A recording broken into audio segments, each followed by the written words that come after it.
welcome to the Reverie Esports buy-in tournament for September, right? I do believe I actually have my title for the stream wrong. Let me fix that real quick. Obviously, it's not August because that's last month. Hopefully, I spell it right. Alrighty, so for those of you just joining us, this is the buy-in tournament. I did change it. Awesome. Thanks. Appreciate it. And right now, we're doing things a little differently because this is a buy-in tournament, so there is a smaller turnout for these style of tournaments, I guess you could call them. Because there's such a lower number, we're actually doing what's called a round robin instead. And we do have the bracket up for that. Currently, the first match is going to be Supernova versus Team Average Joes. Both these teams, of course, having won one of the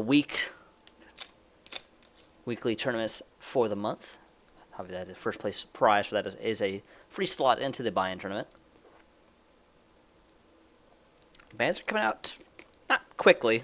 It's not quite accurate, but at a good pace. I imagine we're actually missing a ban for Supernova, but could be a bug. Wouldn't be the first time we've had a ban that didn't quite visually make it through, but it was still active. But first pick is going to be a Shen, followed up by Jinx and Tarek. Jinx is one of those picks that occasionally sees play here, but it's hit and miss. Of course, when we have seen it, it can be explosive, to say the least. Take this opportunity to pop out my chat. And because I will be doing a solo cast tonight, unfortunately, Octavian had an issue. There we go. And just turn it down a little bit. Not that low, obviously you can't hear that. There we go. Okay, and while I was fiddling with the sound and the YouTube, there was also an Elise, a Caitlyn, a Gragas, and a Malphite. It's another second Malphite this weekend. And we also see Philly from Supernova hovering on Nocturne, but I just do not think that's likely to happen given that they still need a mid laner and a support. Maybe it's Shen support, I don't know. That'd be seem crazier. But probably not going to be the case, I imagine.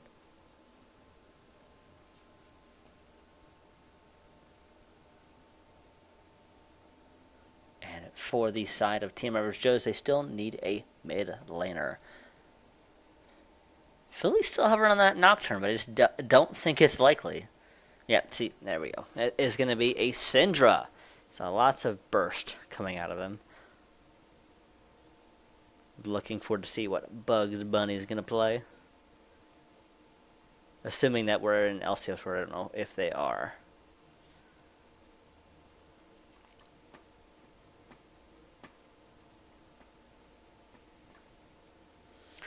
Hovering on the Urgot. And while that would certainly be interesting, I don't know if it would be the best choice. Given, of course, this is a tournament for cash. To be fair, it's not a ton of cash, but it is still cash. And because this is a round robin, the only other team currently in the tournament is Absolute Zero, which is the winners from last night. Congratulations to them. They had quite a showing where they demolished their opposition. To be fair, I suppose there was some technical difficulties under the team, but still it was pretty convincing. And now my headset going out? No, it's just my sounds acting wonky. Okay. It is going to be Zillion in the mid lane, actually. Okay. It's another character we don't see a whole ton of, but we do see it occasionally, and sometimes it has an absolutely amazing showing. So we'll have to see how well. Looks like Flower is going to be playing it. See how well he can bring out that special style of Zillion. And it looks like everybody is locked in. Don't think anything too drastically is going to change here. And there it is. We are now into the 3-minute delay. In the top lane, we have Shen on... Cavalry on Shen. Why did I say Shen on Cavalry? Cavalry is not a champion. He is a player. If Cavalry playing Shen, he's facing off against Knackjack's Malphite. That'll be an interesting matchup. To be fair, I do believe Shen has the stronger dueling potential. But Malphite, of course, is one of those characters you're not looking to win duels. You're wanting to get into this team fight and get good, strong engages. But we'll have to see if he can deal with the pressure from a Shen. In the jungle, we have Supernova Combs playing Elise. And his opposition is going to be Bugs Bunny playing Gragas. In the mid lane, we have Filthy, but instead of F, it's PH. So he's Phil. Filthy. It's silly. On Syndra, and his opponent is going to be the Flower on Cillian. So that's definitely going to be interesting to see if Filthy can burst down Flower before he can get off his ultimate. And of course, the Zillion ultimate can negate a lot of things because it's basically Guardian Angel. And last but certainly not least, in the bottom lane, we have Philly on Caitlyn. And he is partnering up with Jay Reborn on Nami. Seeing a couple of new faces, actually, on the Supernova team. So possibly fill-ins. I don't know. I don't know the details. But it'll be interesting to see if they can play up to par. That's Jay Reborn on the Nami. And they are facing off against White on Jinx, who is partnered up with Brick on Tarek. Nice simple names. I like it. And with that, we are going to be entering a small, tiny commercial break. Don't go anywhere. As soon as we're into the game, we'll be right back.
And we're back! Once again, this is going to be Supernova facing off against Team Average Joe's. Supernova being a team that we've seen multiple times in this tournament with both a couple of different teams, with their primary team and with, I imagine, what we call sister teams, I suppose. Basically, we've seen them a lot. They're definitely common teams that show up, and then Team Average Joe, who came out of nowhere. They really surprised us with how well they played when they took the tournament. It was, what, 2 weeks ago, 3 weeks ago? They played really well, so I'm looking forward to see how well they play against a tournament regular.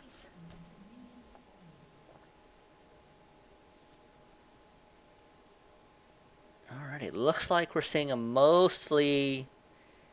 Well, no, we're seeing a line of scrimmage, but it's not really all that standard. Seeing Team Average Joe's is stacked up 4 on the side of bottom, and only Knackjack is covering that top river, but he's only able to cover a little bit, obviously, because he can't be in 2 places at once. Whereas Filthy and Philly, that's going to be... Philly and Jerry Bourne were near the Krugs, but they have repositioned it at red buff, so they are going to start there? I'm not sure.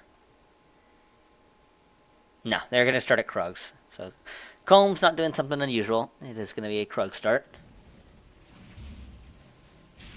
Both junglers essentially starting on the bottom side. Looking forward to see how that plays out. So both bottom lanes are now approaching the lane. They are going to start farming and doing the bottom lane things. Caitlyn with the traps.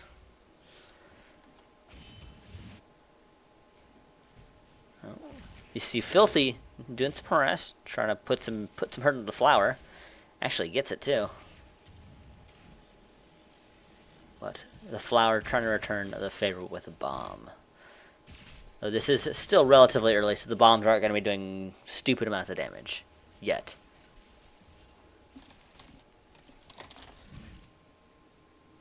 Alrighty. Seeing Philly doing a lot of harass to White, but White not hesitating to return some fire on a J Reborn, because J Reborn is actually kind of squishy. He takes a lot of hits.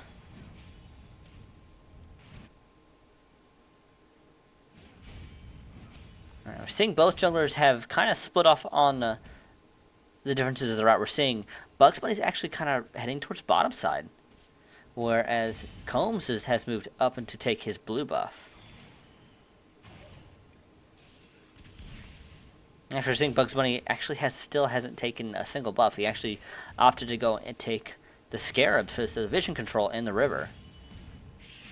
But Combs has shown up to the top lane. He's jumped onto Knackjack, and they're both flashing in onto him. Knackjack's in a lot of trouble here. I don't think he's going to get away. Oh, wow. I cannot believe they didn't kill him, and he got first blood. That is super unfortunate.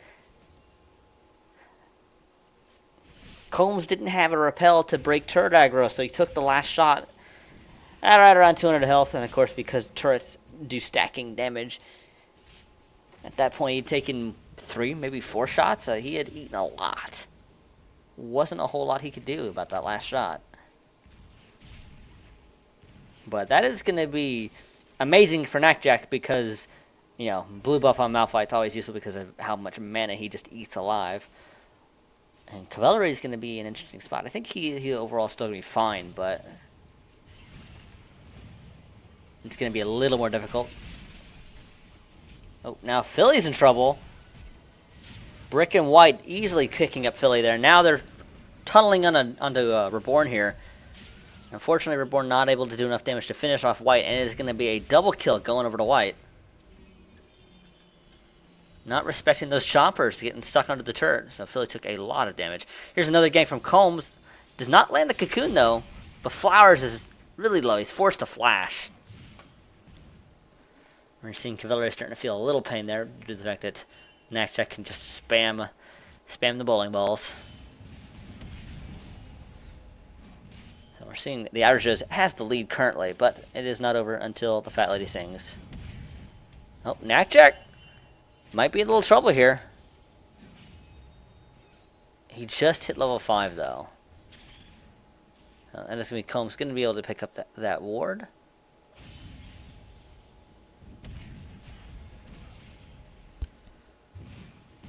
He just keeps going in on the Cavalry. Cavalry's eating a lot of damage.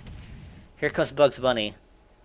And Cavalry is forced to dash away. He's not interested in dueling out the buffed up Malphite. Oh, now Filthy's in trouble. The bomb almost kills him. The ignite is ticking. Is it going to be enough? Nope, he is able to get away with a sliver of health. One more auto probably would have done the trick there, honestly. And we're seeing Cavalry has used his teleport to get back to the turret. He's almost level 6. He's almost going to have his ultimate soon. But Bugs Bunny's waiting in the wings here. No, he is seeing that it's going to take a bit before a gank option happens, so he is going to go ahead and back off to grab the Scarab.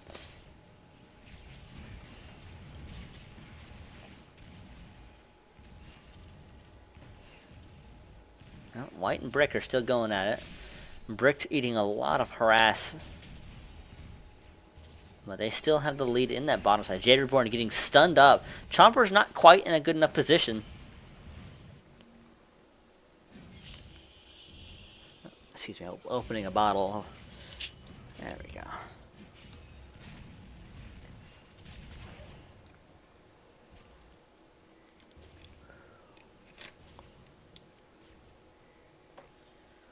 Seeing a lot of pings down.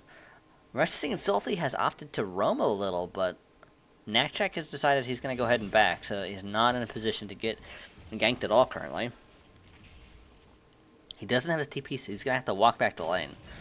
And he is opting to go right into towards Sunfire. He has that Bambi Cinder now.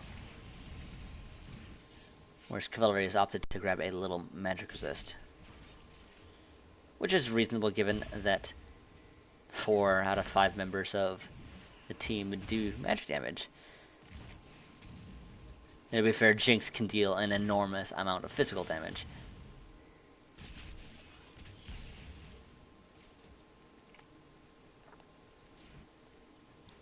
Bottom side CS-wise is extremely even, but due to the double kill, White actually has that BF sword. Whereas Philly still only has double daggers. Oh, a stun from Tarek not quite landing. Brick's forced to flash when Combs come out of the bush. And Combs does get stunned up by the choppers. Not really a stun, I guess I should say, more of a snare. Root. Root's still appropriate, I suppose.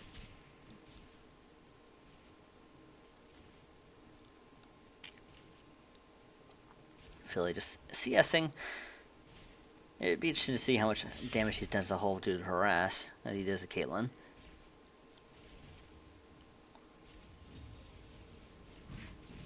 Oh, here comes Bugs Bunny. A brilliant flash by Philly is able to push him out of danger, but Jade Reborn is now in trouble a little bit.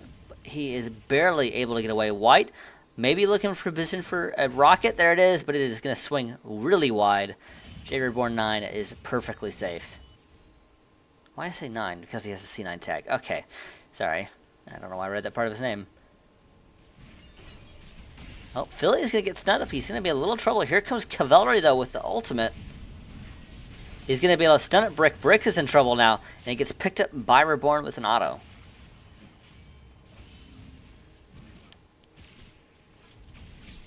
So really, really solid reactions by Philly.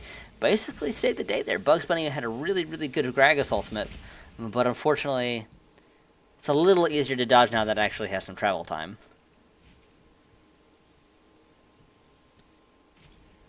And we're seeing Cavalry is opting for a Tiamat, so he's going to probably build towards Titanic Hydra, which is very interesting. It's an item we don't see very frequently on Shen, though it does fit his playstyle due to the fact that it gives him that AoE wave clear. And it does make his autos hurt a lot more, because he does build a lot of health.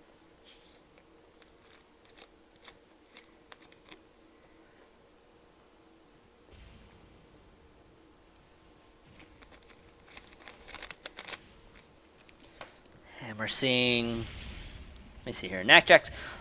You know, I completely didn't even think about it, but I gotta change these portraits around a little bit. There we go. Yeah.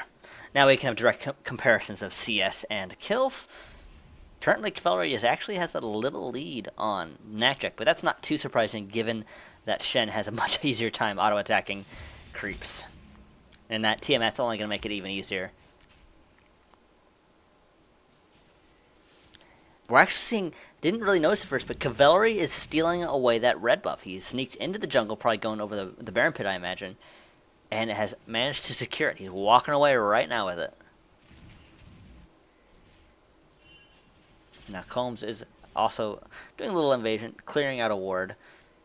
Nakchak, seeing that he doesn't have the vision in that area now, has opted to go and drop a ward in the tri-bush. He's now looking to fight Combs here, but he doesn't have any support because we do see Bugs Bunny is rotating to the bottom side. Wow, Combs taking a lot of damage there. Now Cavalry is here to save the day, though. Nakchak eating a lot of damage from those autos. And we're seeing a roam coming up from the flower. Filthy's nowhere near to help here. Cavalry's going on his own here. He's going to have to probably end up popping Flash and Shadow Dash. There's the Taric ultimate, giving them immunity, but Brick is in a terrible, terrible location here. He's not going to be able to get away. There is Philly able to finish it off. Now Flower actually turning the tables on, getting turned, I should say, by Combs. Bombs going off. Ooh. Cavalry Shadow Dash not quite landing where they wanted it. Gives the Flower enough time to flash over the wall and escape. But during all of that mess, it is giving Supernova plenty of time to finish off the dragon. And there is the rocket from White. Not quite landing where it wants. Almost, but no cigar.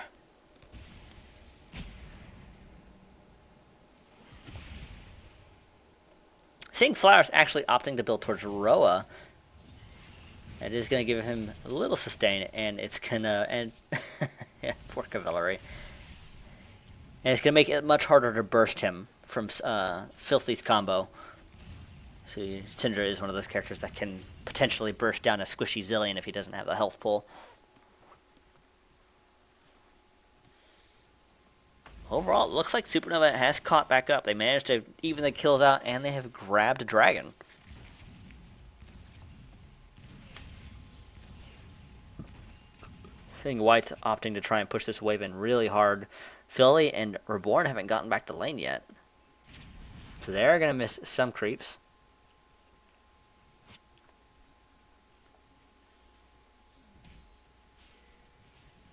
And they're now whacking away at the turret. Here comes Reborn. Twist and poke. Bubble not quite landing.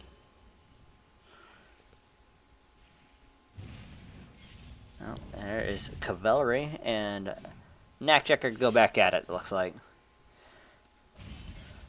I do believe Nakchek's time of dealing with Cavalry are going to be at a close here.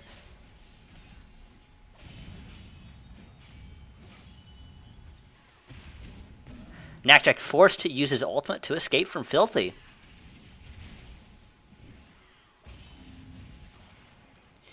He didn't have a flash, so he had no options. So nice little roam by Filthy. It does reduce the power of Malphite's ultimate significantly, because with that ultimate he has very little tools to give people hugs. That's all Malphite wants. He wants to give people hugs. And there is Filthy. Wanted to make sure he's not a victim here. There's Combs to support him while Bugs Bunny is in that mid lane. Looks like Bugs Bunny is going to go ahead and back out and do some Raptors.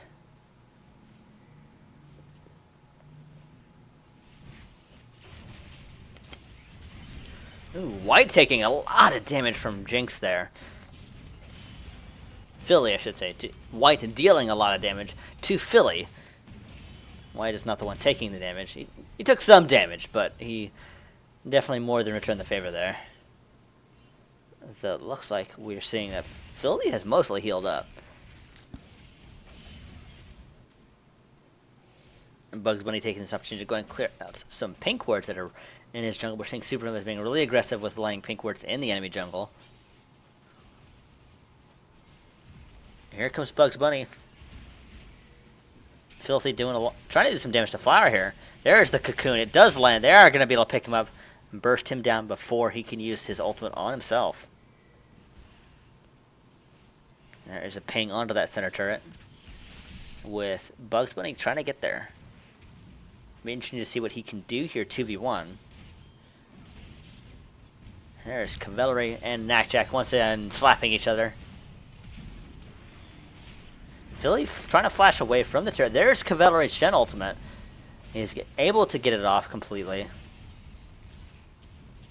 But not much is going to be able to come out of it. There's the Gragas ultimate, but I'm not sure he can defend this turret at all.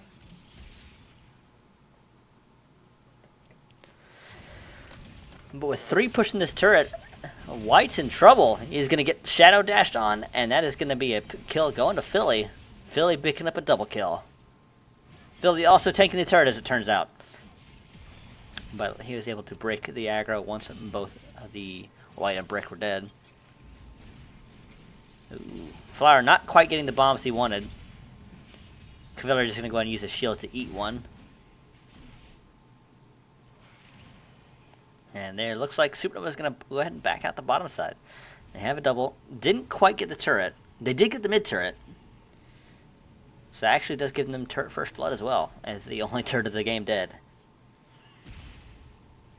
Next side objectives, we do have Rift Herald still up, though it's not going to be up for much longer. And we do have the next dragon up in a minute.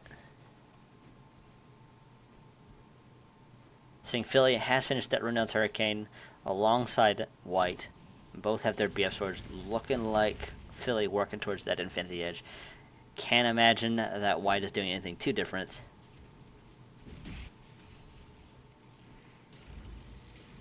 Yeah, Reborn has finished that Aegis with the Swiftest Boots.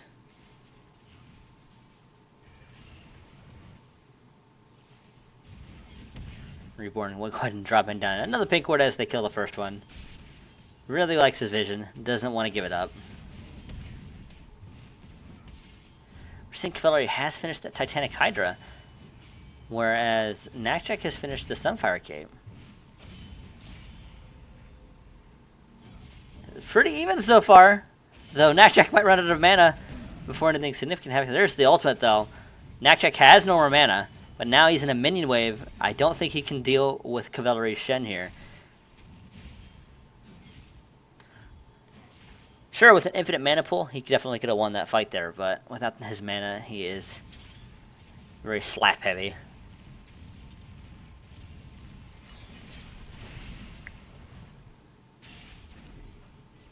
Well, both junglers are in the bottom side now. We're seeing Bugs Bunny really has some decent Gragas ultimates. Let's have to see if he can get one this time without it getting flashed. Because Philly is possibly vulnerable because of that.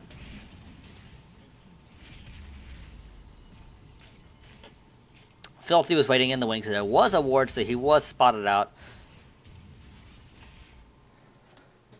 White making sure that he can't get close enough to use his combo. And that is going to be the next dragon being just taken for free by Supernova. They have positioned themselves well enough that they're able to easily take it. There's the Mega Death Rocket by Jinx, but it whiffs once again. He not have much luck with those. Ooh, Philly just comes in out of nowhere and says hi to White and takes him out with pretty significant ease. Now Brick is going to be the next victim, with the Ignite probably being a little unnecessary from Reborn.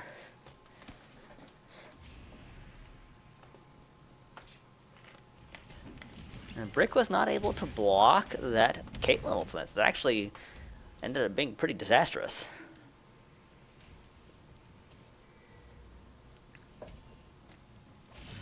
Reverie has made a return to top lane. He using his teleport to get there in time to get this wave. Excuse me. We're actually seeing Knackjack and Bugs Bunny trying to sneak Rift Herald. Bugs Bunny is super low though. Here's a Gragas, so he has some healing. But I don't think they're going to be able to kill the Rift Herald before Baron respawns, before Baron spawns. And indeed, they were not able to get it. So, a valiant attempt, but a little too late to pick it up. That is Baron live now. But of course, at this stage of the game, it is extremely risky for either team to go for it. Well, Reverie and Bugs Bunny going at it here. But Reverie is in a lot of trouble. It is currently 3v1. He does not have flash. He just used his Shadow Dash. His mobility is super limited. He's going to go down for free. Not a whole lot he can do there. Not having the vision he wanted. Brick kind of surprising him there. But now White's in trouble without Brick to support him. And Philly and Reborn are going to melt him. We're actually seeing, because Philly has that Infinity Edge, his crits hurt a lot more. Though, of course, if he doesn't crit and Philly, if White crits and Philly doesn't, then, of course, White can probably easily win those, but he does not actually have higher crit chance, so that's very unlikely. Well, Natchak getting poked a little bit by Combs there, but not a whole lot. He has some very, very minor metrics this thanks to those Merc crits.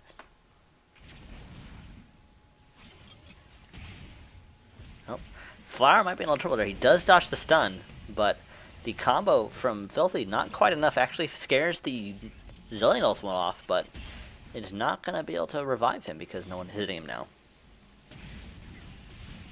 Philly slowly whittling away at this turret, using that Caitlyn range.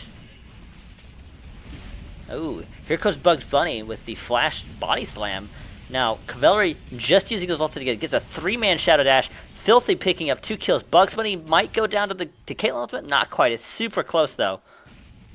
And Bugs Bunny going to use that Gragas ultimate to disengage it as a 3 for nothing. Plus a turret. 3 and a turret for nothing. So Supernova further spreading out their lead here. Now, Combs might end up going down here. Natchak getting a lot of damage in. Unfortunately, does not look like Combs can escape here. And he's going to go down to the Sunfire Cape. Currently does not have the tools to deal with Malphite one-on-one, as it turns out. He does have a very squishy build currently, whereas Malphite is on the durable end of things.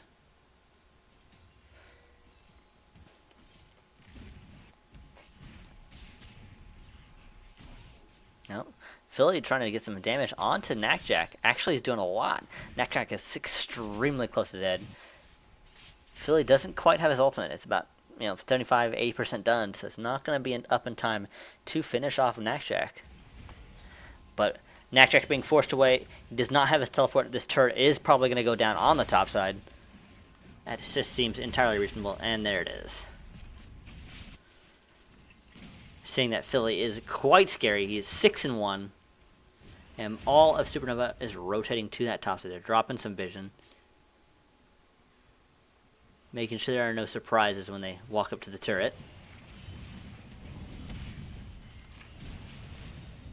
Natchak actually forced to flash under his own turret.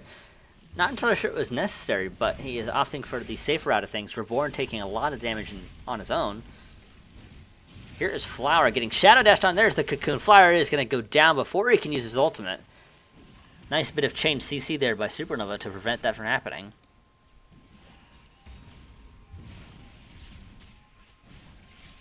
There's an ice cream truck outside. I hope you guys can't hear that.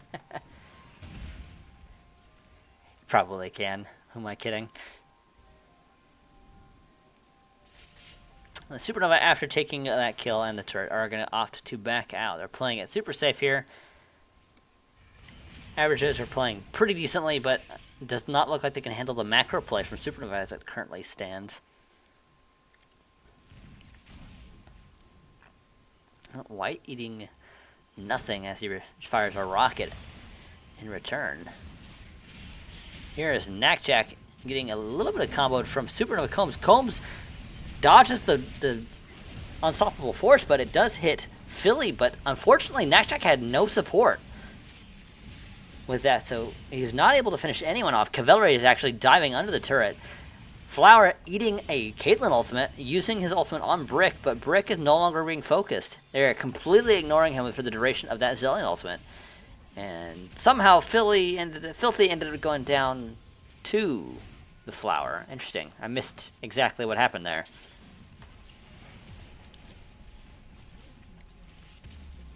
And that is going to be the inhibitor turret going down. Excuse me, I got to cough for a second. Ugh. That is the inhibitor going down at 25 minutes, 16-6. And only one turret to the name of Team Average Joe's. I almost said absolute zero, but that's obviously not correct. Now it's going to be a third dragon going to Supernova. Almost certainly going to be uncontested here. Yeah, there it is. Bugs Bunny not able to end up getting there in time. Now, Cavalry forced to Shadow Dash away. He is going to reveal that there is a ward there, so it is going to go down, unfortunately.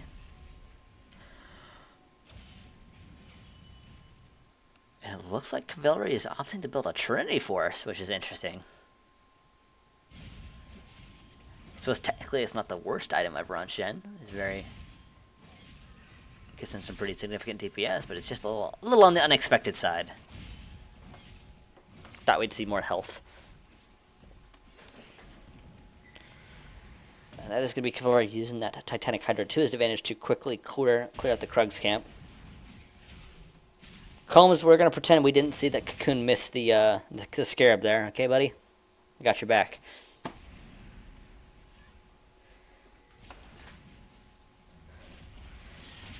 They've actually hit Baron. Combs is starting it, but there's almost no one here.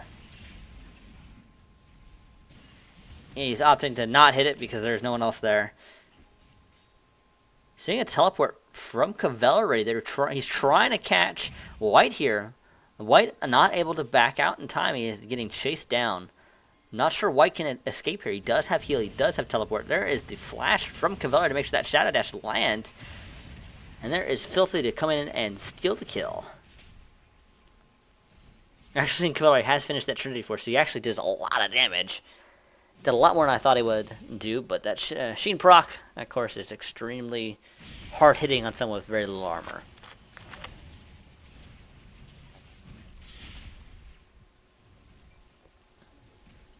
It looks like Supernova is starting Baron, but Cavalry is split pushing, and the rest of Team Average Joe's is here to attempt to stop the Baron. But they're going to have to eventually deal with Cavalry, and I don't think anyone can deal with him one-on-one currently. It's a bit of a tall order, that's for sure.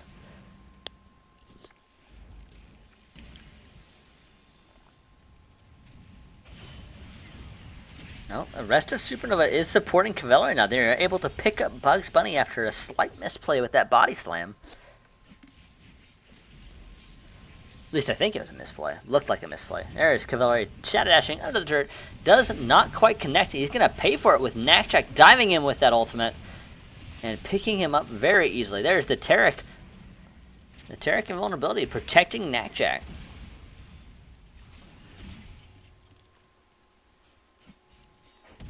Saying the downside of Cavalry's build is that he is extremely squishy in comparison to a normal Shen. He does have a decent health pull, but he has very little in the ways to resist.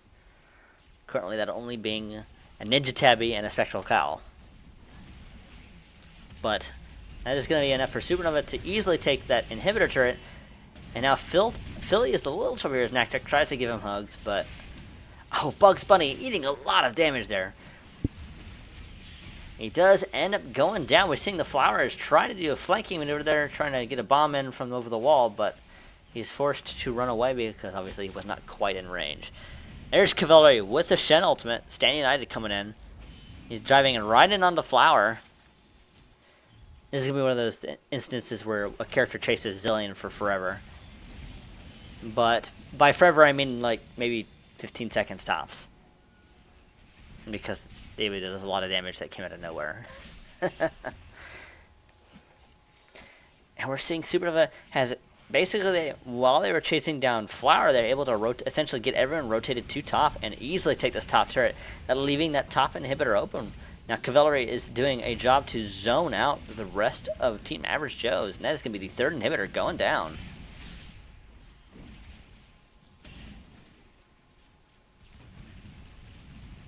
As the chat is pointing out, that is a note of contention that Filthy's CS is amazing. Now, Philly is in a lot of trouble. He's forced to flash out. Now, Knackjack's probably going to end up going down as Cavalry picking up White. There is the Nami Typhoon. No, not really Typhoon. More of a tsunami, isn't it? And that is going to come through to pick up the ace. Flower was still dead at the time, though. He is now just respawning, but I don't think there's much he can do here. We're seeing 4 members of Supernova whacking away at the Nexus. And you want to pick up Flower, though, before it happens. They do end up getting it. Kill it going over to Filthy. And that is going to be the Nexus going down. And that is going to be Supernova picking up game 1 of this round robin. Congratulations to them. Alrighty, let's take this opportunity to look at the bracket. So it looks like the next game is going to be Team Average Joe's facing off against Absolute Zero. Alrighty. Congratulations to Supernova for picking up that first win of the round robin.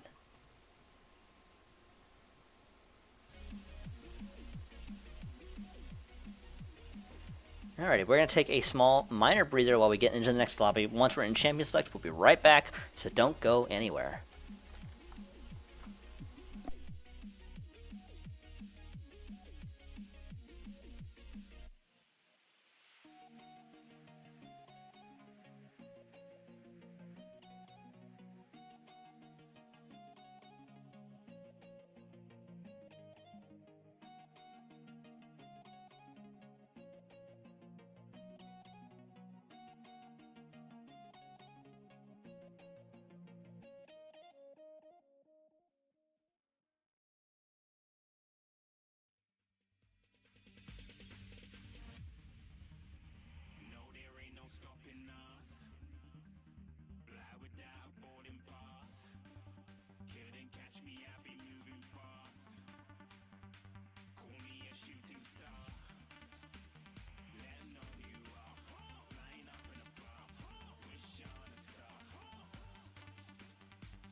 And we're back!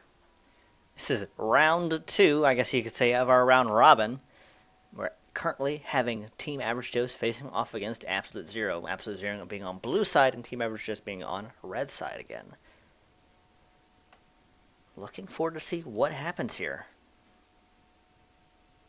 Ooh, excuse me. Cracking my back a little bit.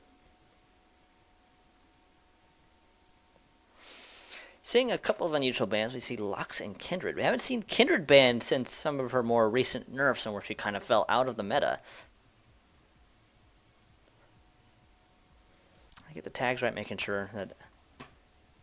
Yes, okay, tags are right.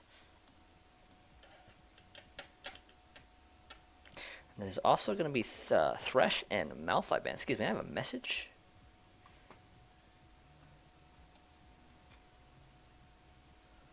That's not important. So it's going to be a Malphite ban targeted at Knack. Knacklack? Did I say Knackjack before? I said Knackjack before, but it's Knacklack. Well, he is now just Knack, because that's silly. Knacklack is a silly name. He's lacking a name that isn't silly. And that is going to be the Hamburglar picking up Shen as a first pick, so kind of imitating Supernova a little bit there. Grabbing a pretty strong current meta top lane that we see quite frequently nowadays. And White is going to be hovering onto Vi. To further kind of talk about the bans a little bit, there's also a Riven ban, which is a little unexpected, because we don't see a whole lot of Riven. But a very interesting ban. I'm assuming it's targeting someone. It could be either the mid lane or the top lane for Absolute Zero.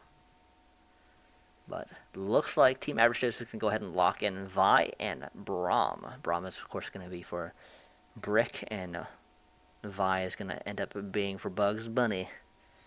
This will be the second Vi game we've seen this weekend. Or is that third? I'm not entirely... don't remember all of yesterday completely off the top of my head. I have a message.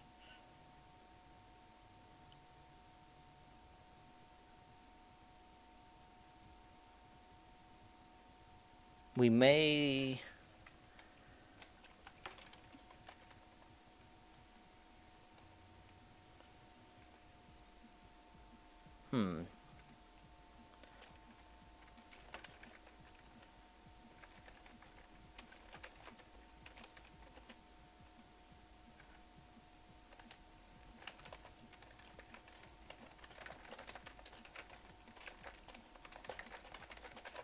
I need to ask somebody something real quick. Sorry, they're locked in. Pykiller has locked in Kennen. He had a really good game on Kennen earlier.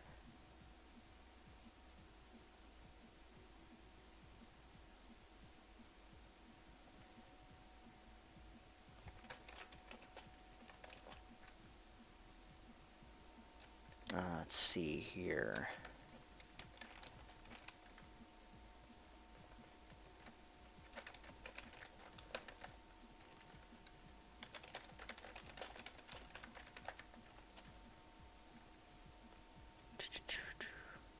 Sorry, guys. This is kind of an unprecedented question I'm being asked. I gotta take this up to the admins.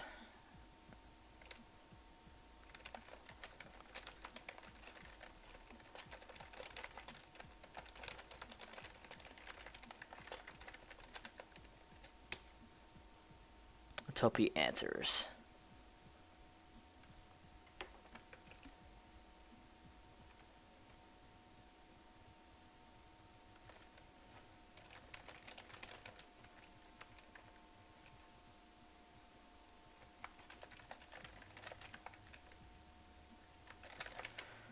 Well, in the meantime, they have gone ahead and locked in Sivir, and Frostbud has picked up the Bard again. He had a pretty good game yesterday. Pretty much every game we saw him playing Bard, he played extremely well.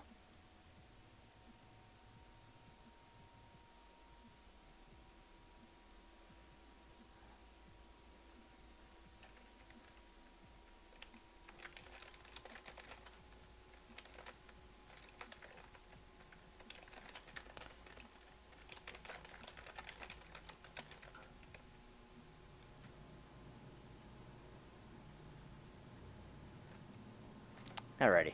So looks like Absolute Zero is gonna go ahead. They looked like they thought one of their players wasn't gonna be there, but he has just arrived, so he is gonna be coming in to basically to replace their substitute. So they have all of their members.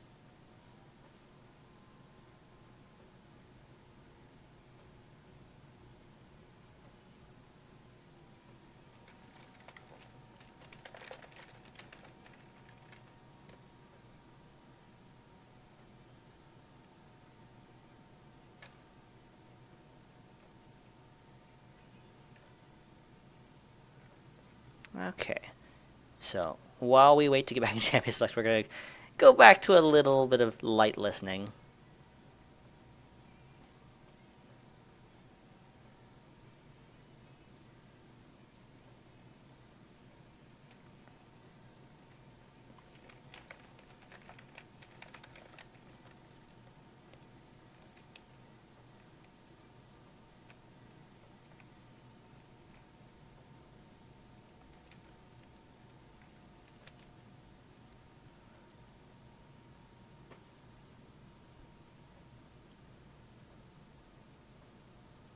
Alrighty, and they are back. They have their main member. They have Doglike back as their marksman.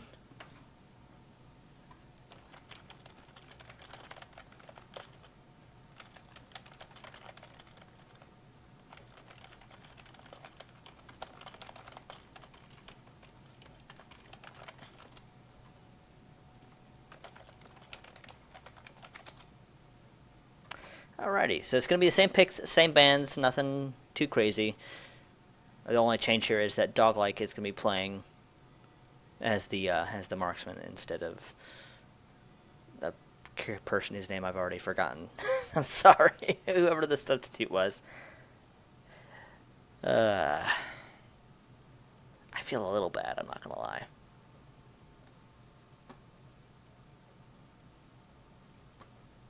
Oh my. What now?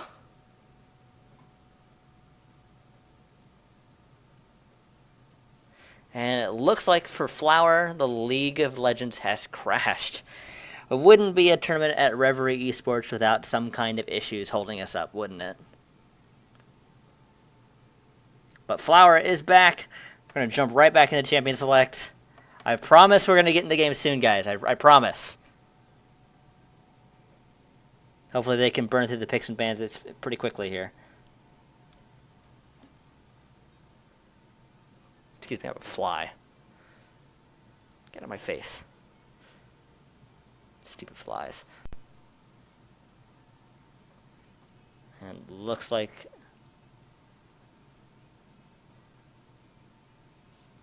for the earlier confusion, because they were using a substitute, that Absolute Zero opted to basically drop a ban for the substitute, but even though they have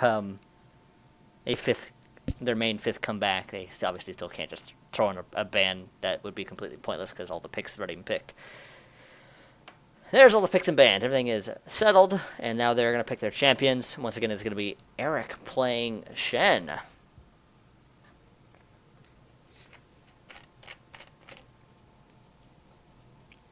Eric played a lot of Gnar yesterday, so it'll be interesting to see him play something a little different.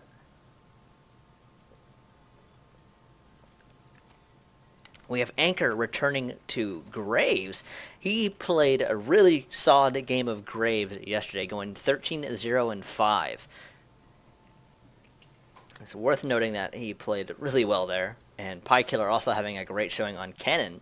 So a little bit unusual pick in the Cannon, but they did actually combo Cannon and Shen together yesterday to basically give Shen a little more safety as he dives in with that slicing Maelstrom.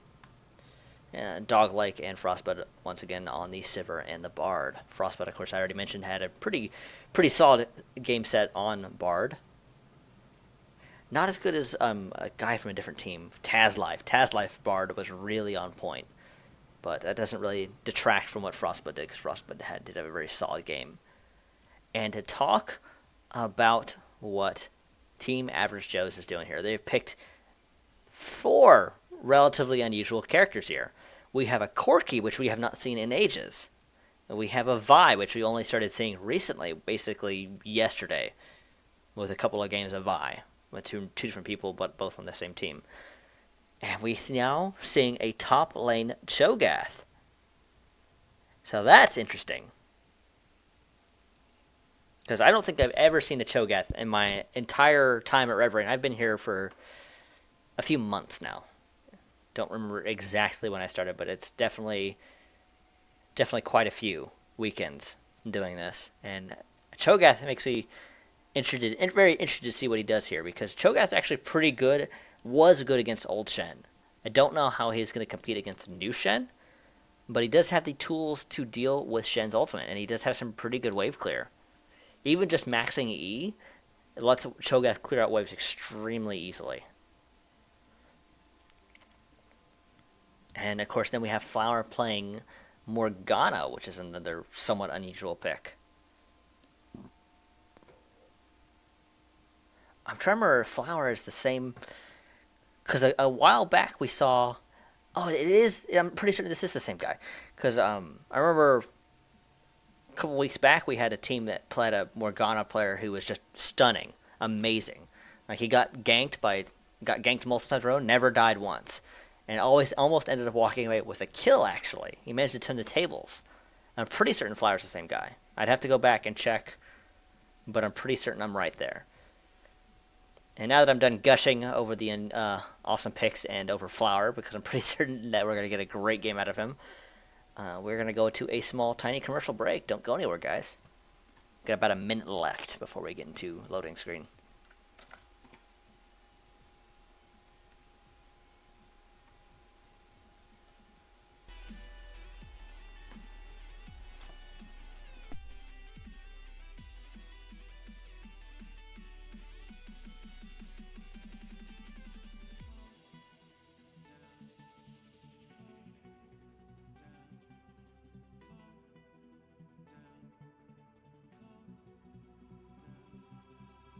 Silent in dismay, it won't break this feeling down. If I conquered this my way, I'd devour, I'd surround. If it hurts you just a little, then it heals you when it's done. Disappointment is the anchor, resolution is the sun.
And here we are. I'm going to turn that off.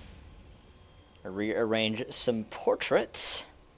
And I did double check. It is indeed Flower, who had some pretty amazing games on Morgana, that actually ended up getting banned out in the last game of the finals. But then he switched to a Lux, who of course has a very similar kit with the snares and the AoE.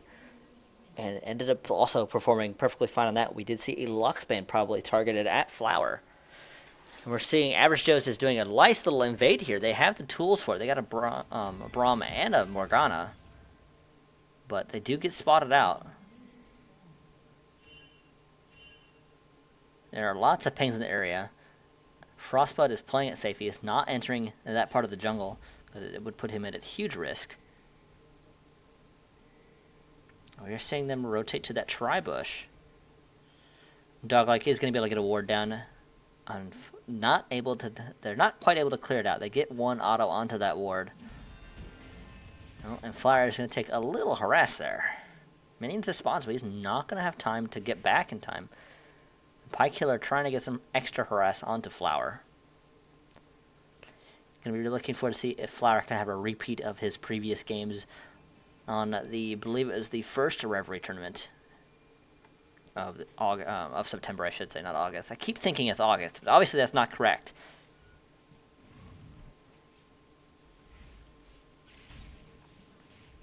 Oh, and then it's going to be Naklack actually jungling this time instead of Bugs Bunny. That's an interesting little switch up. I didn't quite catch that in Champion Select. I'm thinking about it.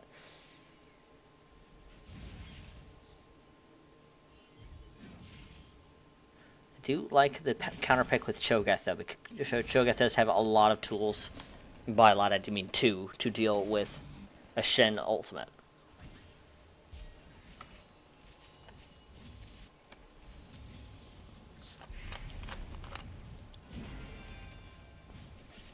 Frostbite getting a nice little Cosmic Binding onto White there to get a little bit of damage.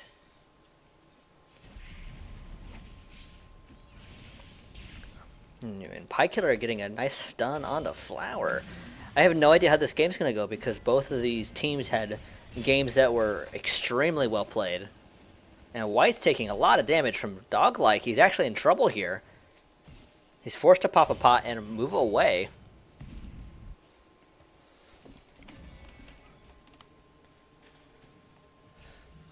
Try to get some healing from those relic procs.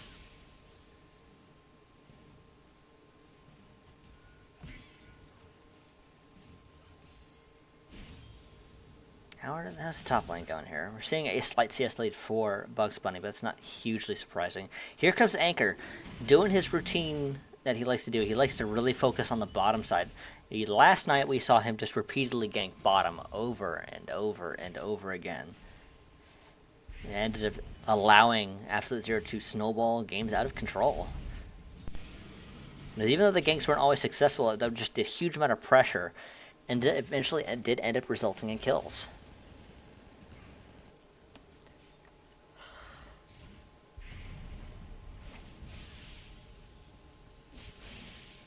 Well, Pie Killer not quite in range for that W to get the proc there, but here comes Naklack. But he's not going to be able to do much. Pie Killer is easily able to just walk away.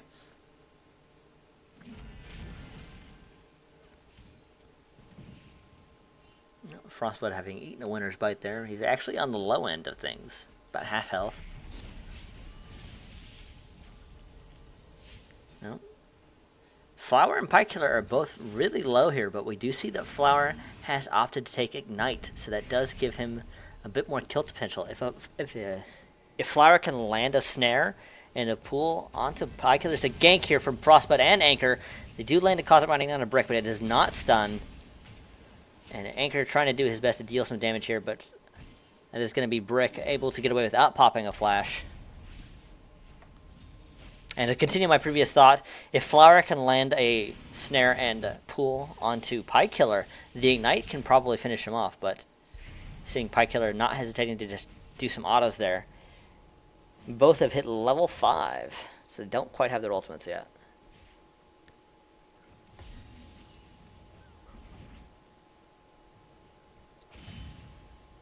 Seeing Bugs Bunny, at least in terms of health, is basically outperforming Eric here. There's a lot of ambient damage coming out of a Cho'Gath thanks to those spikes. And that Thunderlord, he's actually taken Thunderlords on Cho'Gath, which is kind of interesting. And has managed to proc it onto Eric using the Vorpal spikes. Is he maxing Vorpal spikes first? Or is he maxing Silence first? He's maxing Silence first. Okay, so that's typically the right way to do things. Here's Anchor, though. He's showing up on that top side, but Eric is super low. He's not going to be able to do a whole lot to help because that Silence almost killed Eric.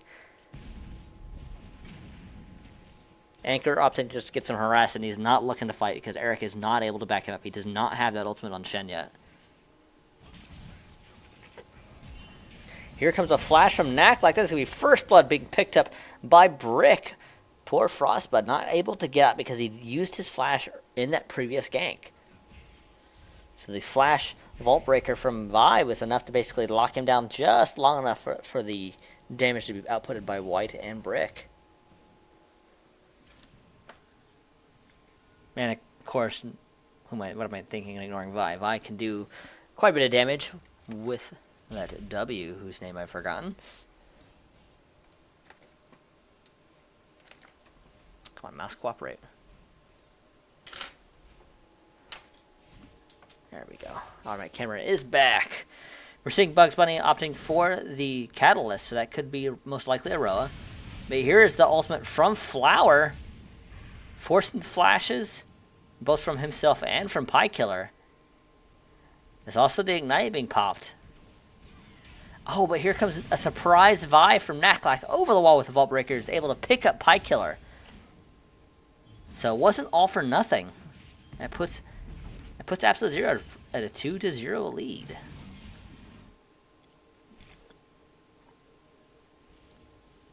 We're seeing Flower is opting to go for the Abyssal Scepter route. He has picked up the pieces for it.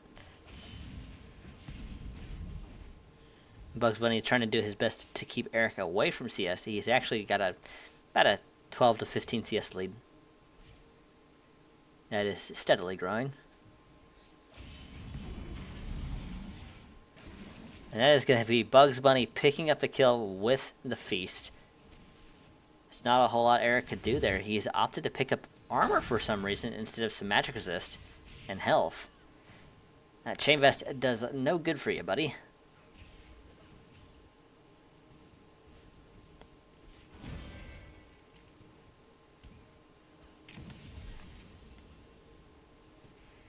No, and there is Eric's teleport.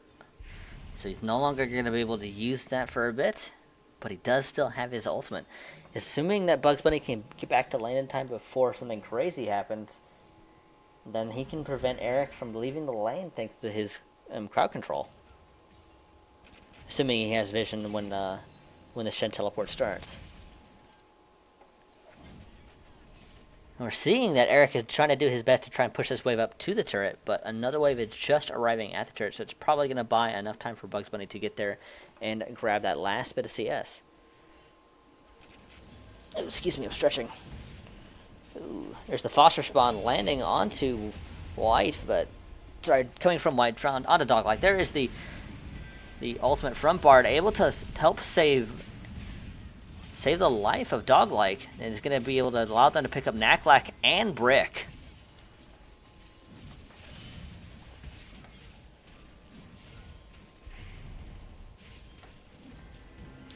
That very solid ultimate from Frostbud bought enough time for Anchor and for Eric to help show up on that bottom side. Didn't look like that Bugs Bunny was in position to stop Eric from using his ultimate. Of course, to be fair, the shield is always going to be there no matter what. You can't stop that from happening, but you can prevent Shen from actually physically going there. But we're seeing that Bugs Bunny, not too deterred, is going to swirl a little away at this turret with some autos. Whittle away. He does have the wave clear. Not quite enough to kill it, but he does manage to secure some CS and extend his lead.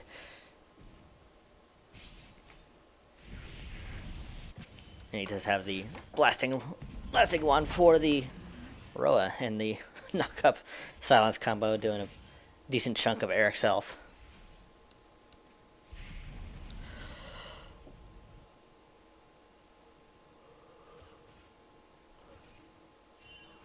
Seeing Dog clearing out some wards. Eric is still in a pickle here because he has that Chain Vest. It does nothing for him. And we're seeing that Naklak is now kind of preparing to gank this top side. He's sitting in that bush while Bugs Bunny basically zones out Eric. White jumping in onto Doglike, actually forcing Doglike's flash.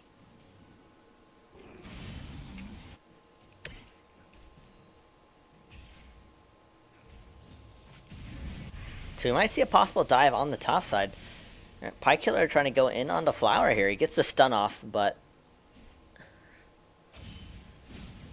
there's the Shadow Dash onto Bugs Bunny. Bugs Bunny actually opting to flash out of the turret, but he's taking a lot of damage.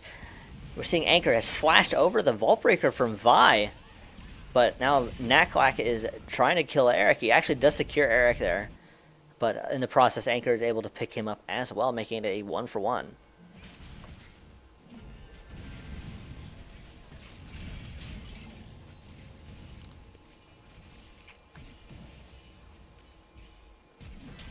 We're seeing Frostbud flashing in, and with the Bard ultimate, they're getting not quite able to position in time to pick up White, but that is going to be them picking up Brick very easily, and Doglike managed to boomerang down White as well, because White came back trying to get a kill, trying to even things out. Unfortunately, wasn't quite enough damage. He was super close to killing Doglike, even though Doglike popped his heal.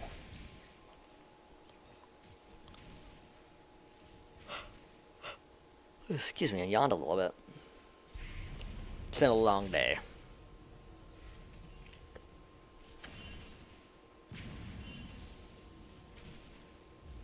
No, we're seeing a teleport probably coming out of Bugs Bunny. So he's not going to have any global pressure, but he's going to be probably positioning really aggressive on pushing towards this turret, I imagine.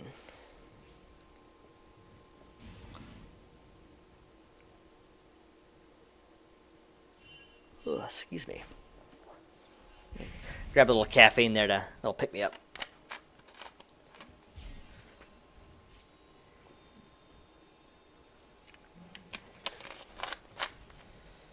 No, Pie Killer is still trying to see if the Flower is a pie.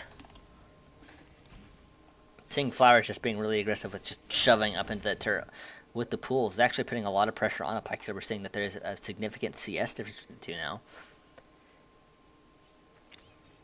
And we're seeing Naklak once again positioning for a gank on the bottom side. He really likes ganking that bottom side. But nothing really is going to come of it. He is opting to go back into the jungle instead and clear blue buff. Probably end up getting it over to Flower. And indeed, there comes Flower to secure said buff.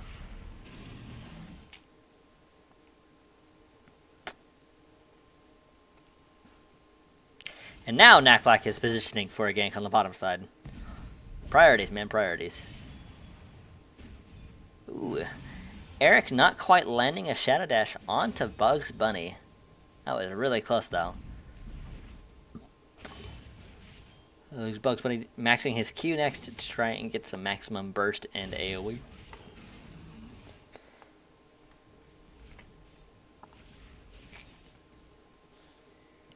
It looks like the Soul Laners are just shoving up into the enemy turret, putting a lot of pressure, forcing CS misses.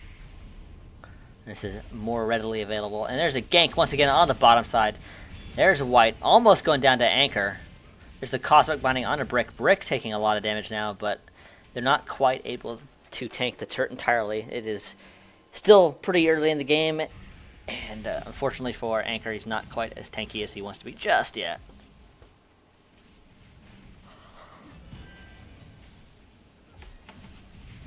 Well, there is the rockets coming out of White. White trying to do his best here to try and save this turret. And he does! Barely.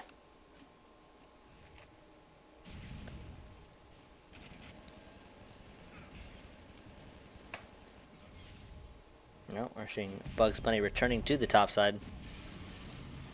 He's once again using his silence just for damage. It's actually going to force Eric back because of how dangerous Feast is.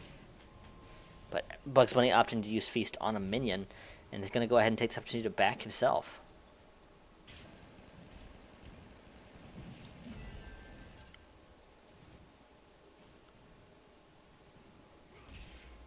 Ooh, excuse me. And now that White and Brick have cleared that wave out, they're going to go ahead and opt 2 back. Here comes Anchor on the Flower. He's got that red buff. He's doing a lot of damage. There is Flower's ultimate, but unfortunately it might be too little too late. Here comes Lack, though. Almost predicts the flash with the Vault Breaker. But there is Eric's ultimate, able to basically help save Anchor's life. He is so close to going down, but that makes it a 2-0. Going in favor of Absolute Zero. Here is the package coming out of White, doing a lot of damage to Doglight. Doglight popping on the hunt to get away, manages to create enough distance to avoid a rocket without too much issue.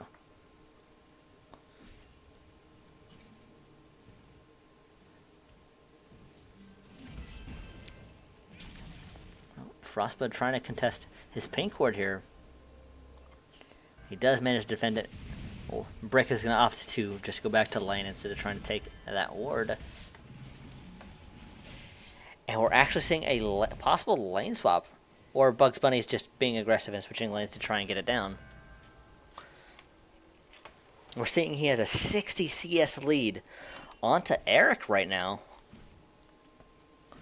He's found a ward. He's going to kill a ward.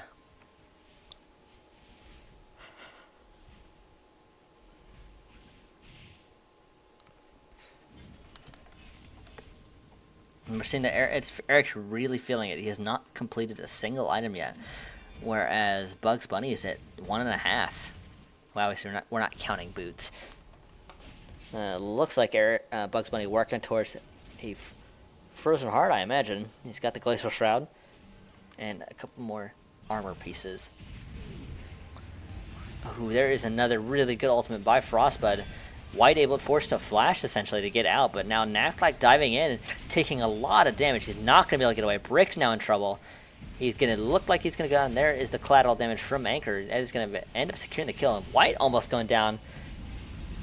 Oh my, Bugs Bunny just gets a nice 3-4-man combo.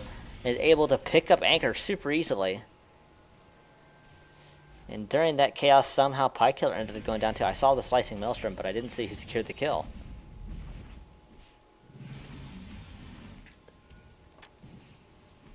And now Bugs Bunny going to opt to stay on the bottom side, help push in this wave, and maybe go Dragon. Dragon is up. It has not been touched this game. And currently we're at 1 turret.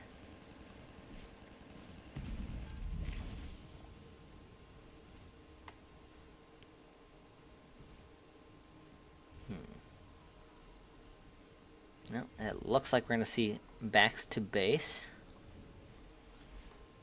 Flower trying to do his best to get this turret down. He's so close. And it's going down.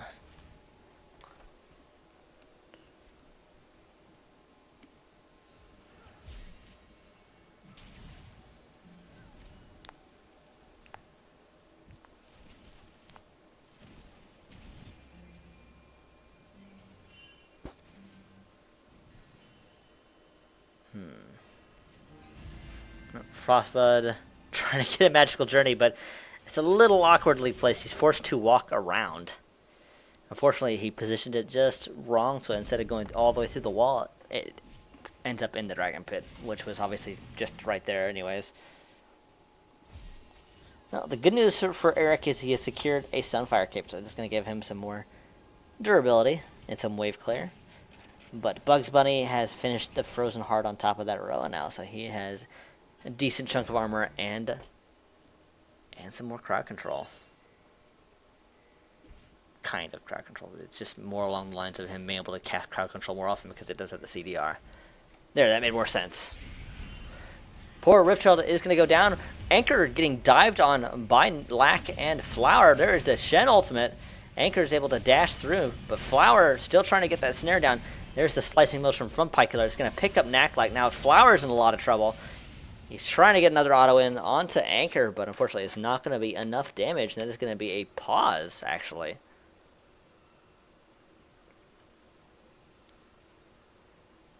Ooh, excuse me. Hopefully this doesn't take too long.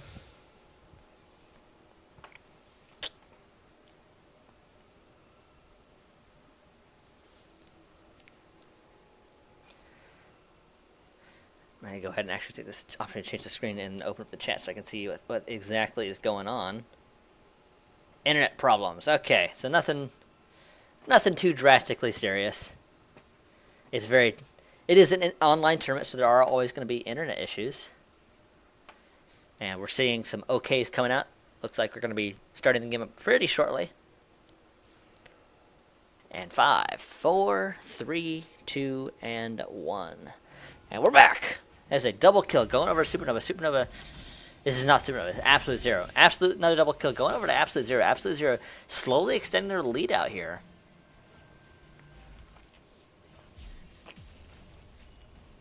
They're trying to take out this mid turret, but it's not quite going down. Here comes Eric. He's going to Shadow Dash onto Bugs Bunny, but Bugs Bunny has such a massive health pool. I don't think he cares. He gets a double knock-up onto both Anchor and Eric. Not quite dodging it the way they wanted. Bugs Bunny opting to play the safe route, and instead of trying to fight, he is going to back off and drop some wards.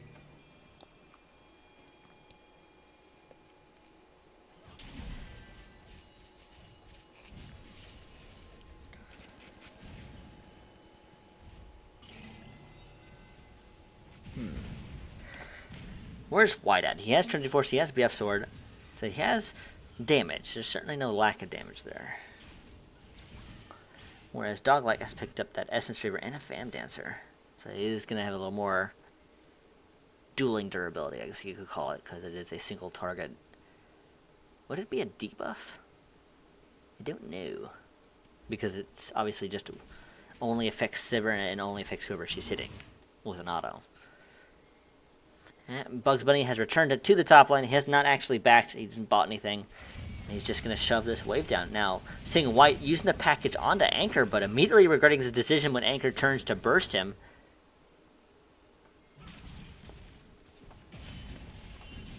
Now, Bugs Bunny I'm stretching again, trying to kill this turret. He's actually ignoring it mostly. He gets a couple more autos in before he decides it's probably a good idea to not eat too many turret shots. He's going to wait for the next wave and probably sustain off of it because he is Cho'Gath. Cho'Gath has quite a bit of natural sustain, especially in the earlier portions of the game. And there is a possible dive coming out of Absolute Zero here, but they're actually forcing Anchor to flash over the wall to get away. And we're seeing now that Eric has that special cowl. He's not taking quite as much damage. Magic Resist helps against a character who deals a lot of magic damage. Who knew? I should know that. I do know that. It's obviously me. Yep, seeing Pykiller being aggressive once again. Getting close enough to launch shurikens at his foe. There's going to be Anchor picking up Brick once again. Brick's kind of been getting bullied a little bit here. Oh, there is Flower popping his binding. But unfortunately, all 4 members of Absolute Zero are able to get out of it pretty easily.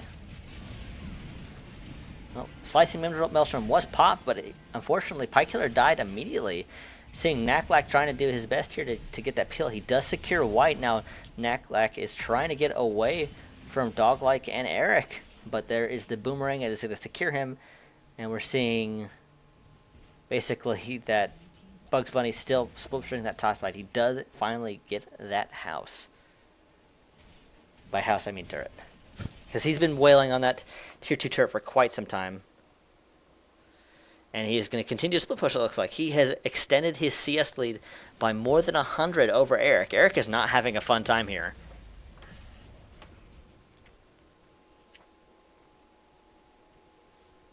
And we're seeing Naklak has picked up Syrinx Gauge, working towards another Giant Spell Totem, trying to make himself less squishy.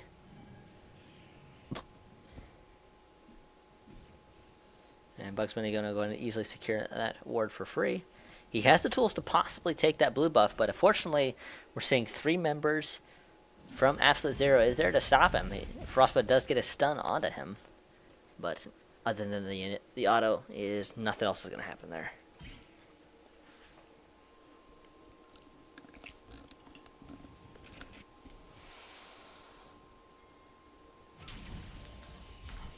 Brick getting a winner's proc onto Doglike. I'm for Doglike. He's not quite able to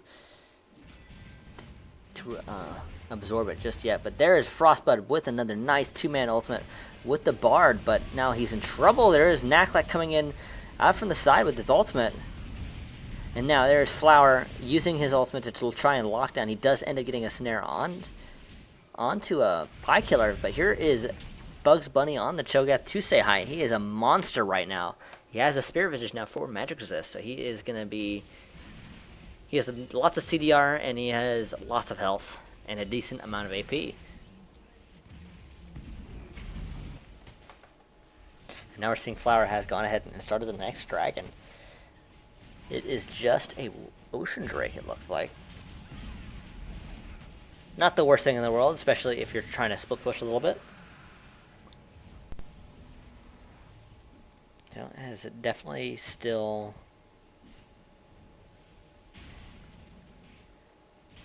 It's still Absolute Zero with the lead, but it's steadily getting smaller. So it definitely looks like Team Average Joe's is not out yet. They still have time to make a comeback, though. I still think it's going to be very difficult, given how hard a time Eric is having to CS. To be fair, it was a poor matchup for him, but...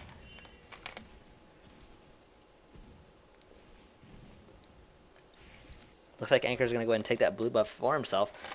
To be fair, neither solo laners need it because they're energy-based characters.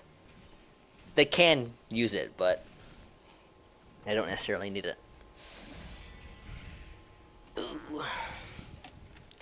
And there is going to be that red buff donated over to White. He's having a pretty decent game. Not amazing, but he is still a threat. Yep, seeing Knacklight clearing out some wards.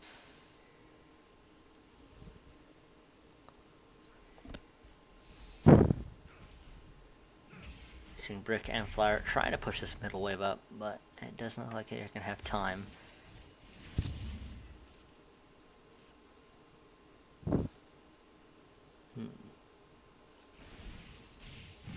Nope, Anchor dodging away from the binding. But here comes Brick saying, getting right into Anchor's face and saying, no, you may not hit my Morgana. But now Anchor's like, okay. He's going to go ahead and kill Brick instead, and he does exactly that. Now he's focusing on the Knacklight. Knacklight does not have much armor. He actually is mostly just a big pool of health. Now Flower trying to do his best to pick up Frostbite here. There is the Shadow Dash taunt. I kind of got confused there for a second. It's going to allow them to pick up Flower. And now here comes a White, and Anchor is going to get picked up by Bugs Bunny with that feast. Here he comes. He's looking for more. He's out for blood.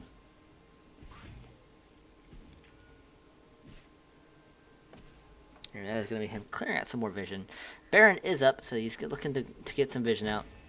Wisely making the Vorpal Spikes not proc, so he doesn't hit Baron on accident. And now Frostbud not quite able to get away from White. White showing exactly why Corki is still a pretty powerful character. There's the crit and the Trinity Force, allowing for quite a significant amount of damage.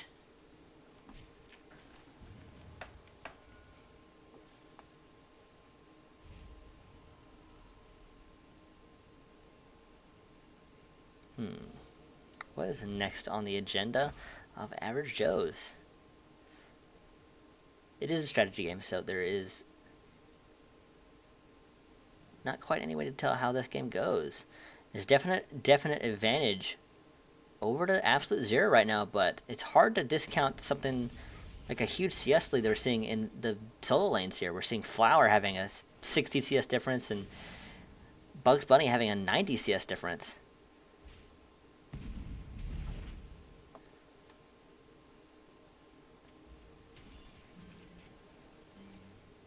To be fair, the way that Flower and Bugs Bunny were playing basically matched up really well against the champions of Eric and Pie Killer.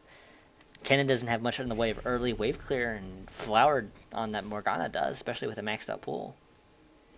And Cho'Gath has just always been a naturally good counter to the general way of training.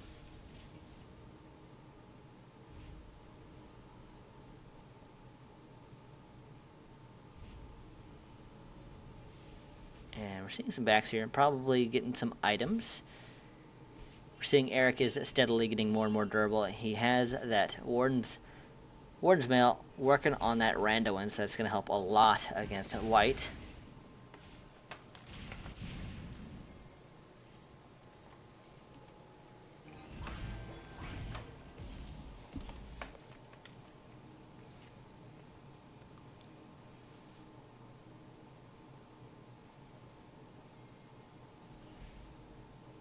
We're seeing that Bugs Bunny has bought a needlessly large rod, so he has more AP. He's looking for a big AP item, so it could be a Rylai's. Because what does Cho'Gath need?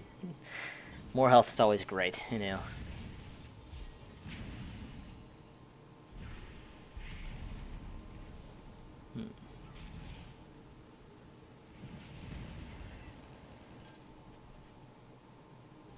Now where are things going?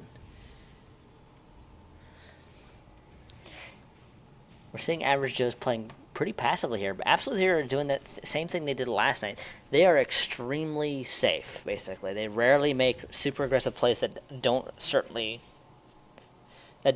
guaranteed results, have a positive result for them. So they like to stall and farm even when they have a lead. It's kind of a little bit of a detraction, I guess you could call it, maybe. I'm not sure. Detractor.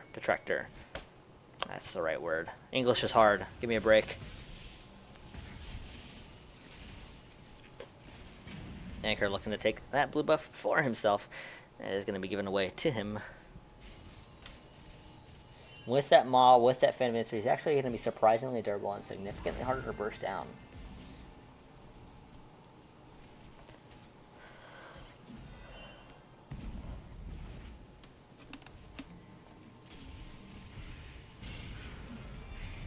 Frostbite getting snared up by Morgana. Flower trying to drag out the dragon, but it being 4v5 here. Actually 4v4 because Doglike is grabbing red buff for himself.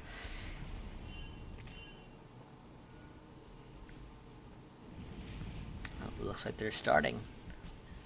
Clearing out the vision. They have the vision control here. See if they can try to drag that dragon out, because it always is at risk of being stolen here. It is just an air drake, to be fair, so maybe we won't see any kind of steal.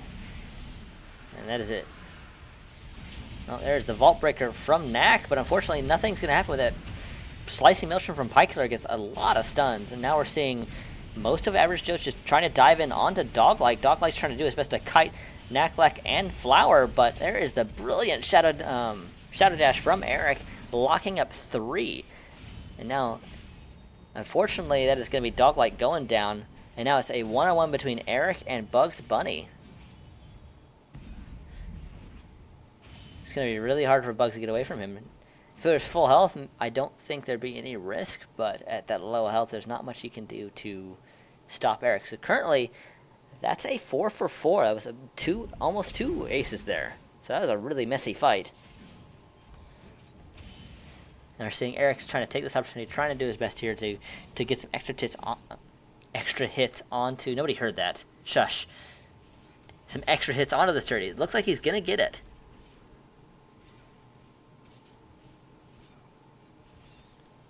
But here comes Bugs Bunny. He has healed up.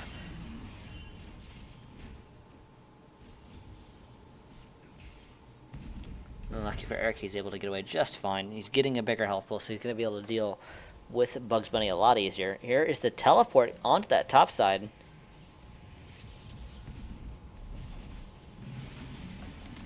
He is saving the turret from Frostbite. Was he even in danger? I didn't see his health. I would cheat, but I don't want to mess with that directed camera. Either way, turret is safe, so they're not giving away free gold. It's currently there 4 turrets to 3. That is where Team Average Joe's has the advantage currently. But now Flower is in trouble. He's taking a lot of autos from Doglike. He's probably going to go down here, but here is Knacklack with the surprise Vile Ultimate, but the Vile Ultimate gets spell shielded by Doglike Sivir. It's a very nice reaction time. I do believe that Flower owes somebody a beer for that, because he was so very, very close to dying to Doglike.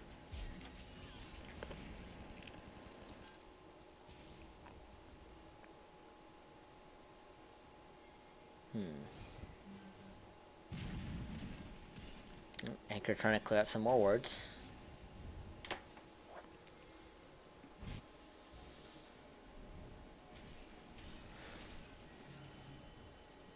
Oh, Frostbite trying to clear some words. So both teams are taking their time here.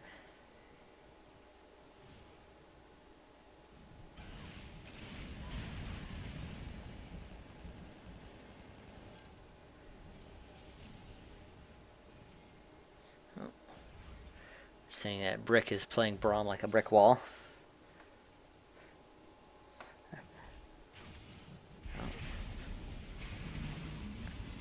At this pace, though, it looks like it's going to be a little bit before we see anything definitive.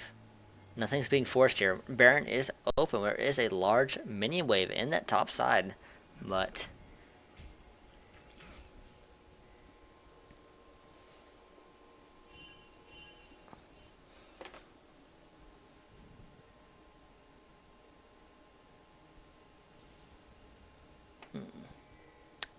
all of Average Joe's is gathering up in the mid lane. Here is a Vault Breaker from Vi, but he's opting to head towards the turret instead.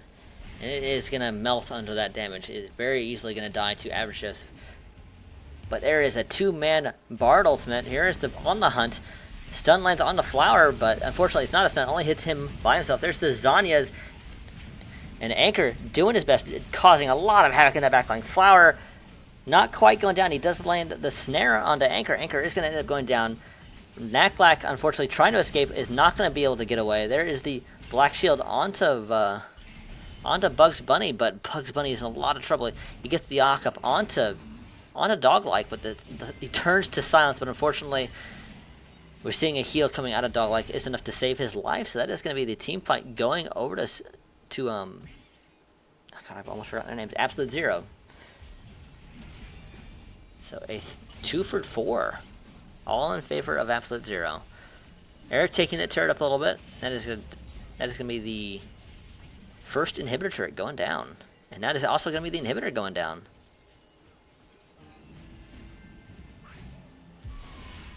And there's On the Hunt being popped. Eric dodging away from that binding. Flower really wanted something there.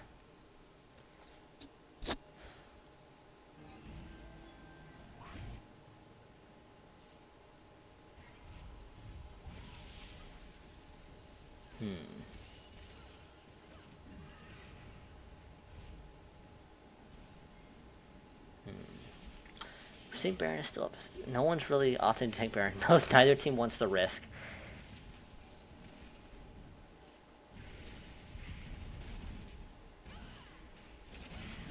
And Doglike had a really solid game on Sivir. Had great reaction times to the spell shield. Actually blocked the Vile Ultimate at least one time, maybe twice. But there's Frostbite with another nice Bard Ultimate, locking up Baron in 2. For a couple of seconds, but looks like both teams are backing out of the Baron. There is the Vile Ultimate onto Anchor. Anchor getting dived on by 2. Hard to see what it's just slicing Maelstrom onto 3. There's the Zanyas from Pykiller. Pykiller gets eaten alive by Bugs Bunny. There's the Vorpal Spikes from Cho'Gath. Unfortunately, he is going to melt under that damage. That is going to be a 3 for 1. Only Pykiller being the only victim there, going over to what I imagine to a burst combo from Bugs Bunny on that Cho'Gath. And we're seeing that Absolute Zero is wanting to end the game here. They might have a good shot. We're seeing a 45 and 30 second timers.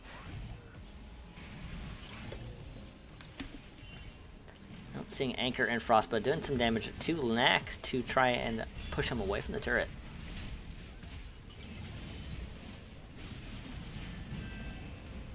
But now Naklak trying to do his best to save this Nexus turret, unfortunately, is not going to be up. He is going to go down to Doglike, and that's also going to be Brick being picked up, and that is going to be game... It's not really game 2, is it? The second match of our round robin is going to be going over to Absolute Zero, making them a 1 for 1.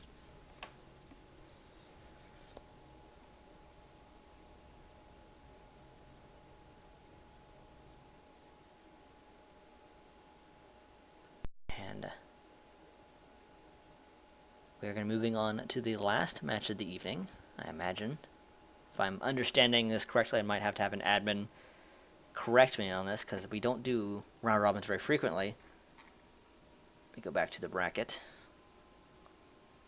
And it's going to be Supernova versus Absolute Zero. The winner of this game is going to be basically the one who takes it home, from what I understand. Unfortunately for Average Joe's, they did lose both of their games, that they are knocked out of the running.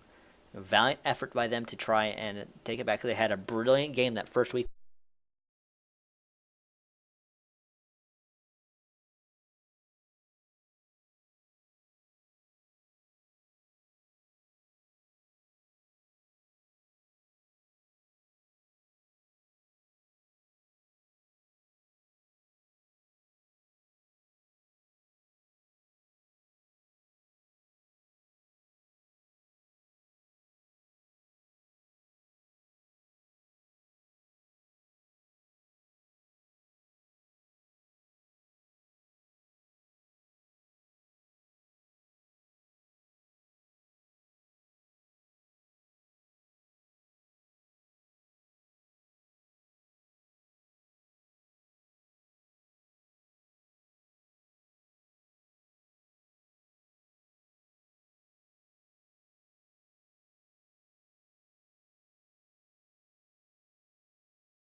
returning to Sivir. So they still have that strong engage-disengage combo. And of course they do have the general purpose jungler that is Rek'Sai. And we're seeing Frostbud hovering on Alistar, but I don't think that's likely. Braum is much more likely. He's hovering on Blitzcrank. I don't believe it. I'd love it, but I don't think it's going to be the case. And while we're waiting for him to lock in, we did see Reborn switching to Janna, which is a character we see on and off. So lots of potential for healing in that bottom lane with the tornadoes and the monsoon. Going to help Combs stay alive on that Jinx. And we're seeing a Echo as well, so that's probably a top lane Echo. So that most certainly puts Riven in the mid lane. And it'll be interesting to see how Focus on that Riven deals with Pykiller's Kennen, because Pykiller had a pretty solid set of games with Kennen, both this last game and last night. Frostbite's really taking his time here because he doesn't know what he wants to pick. He is going to be locking in Thresh, though.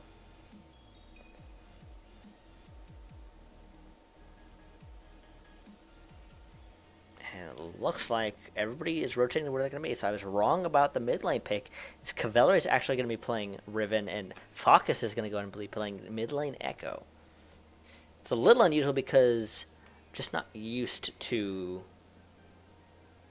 mid lane Echo anywhere. We always see Echo going top lane, typically as a bruiser, though Riot is trying to shy away from his bruiser build a little bit. They've been buffing his AP ratios while nerfing his base damages, but it's still pretty persistent in remaining because he is very sticky and does have high base damage still.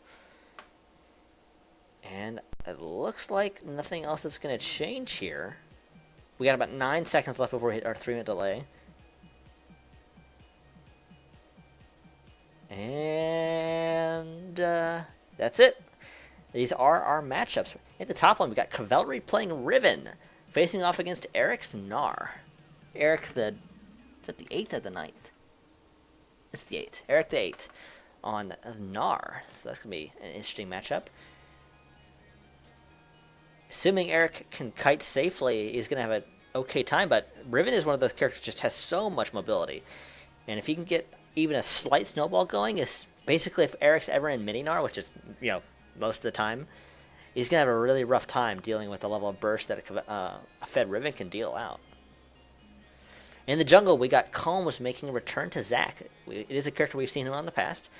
And Zac is one of those characters you don't see a whole lot, but he just has so much long-range gank potential. It's always fun to see him. And we see Anchor on the Rek'Sai, which is a character that we see pretty consistently at Reverie, despite the recent nerfs on the. I don't know if he was nerfed in the last patch, but I know the 2 previous patches he was nerfed back to back. But he still seems to be pretty persistent in remaining. I'm sorry, I get her gender mixed up. Assuming Rek'Sai's gender because she doesn't look like a lady, she looks like a monster.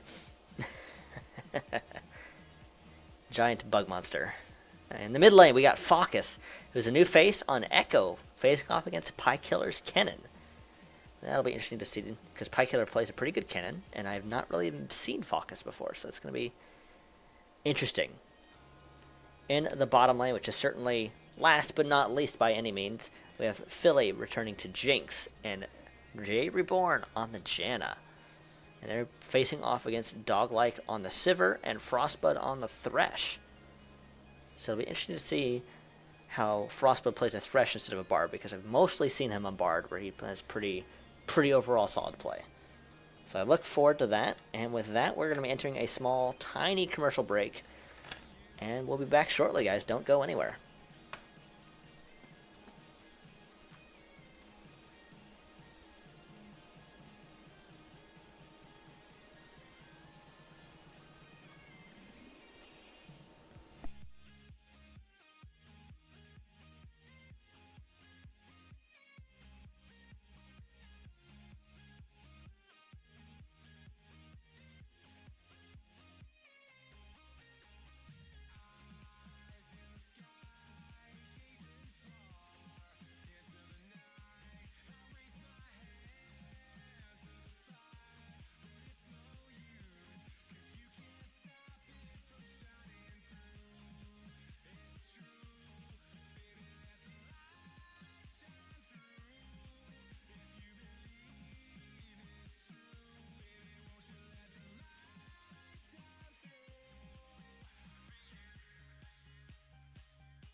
That was nice and quick. We don't typically get in the game that quick. Those very fast loading times, and both teams are off.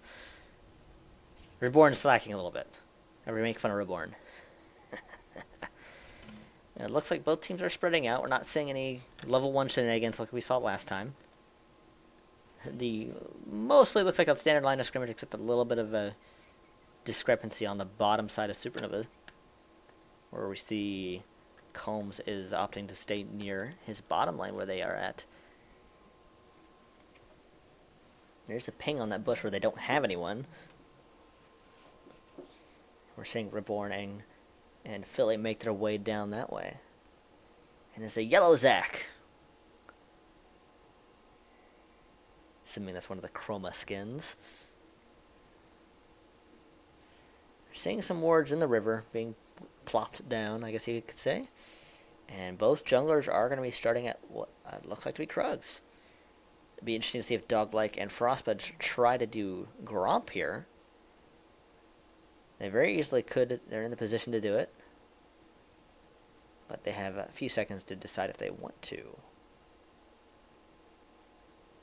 Still looking very interested in this top lane, because Riven is just not a character we see very frequently.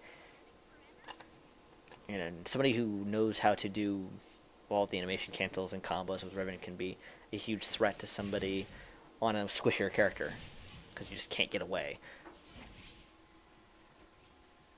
Because Riven's damage output, I should say, is on the high end, for sure. And the mid lane echo is something else that's going to be interesting, because we don't see a whole lot of mid lane echo. Nope, Doglight taking some poke there from Philly on that Jinx.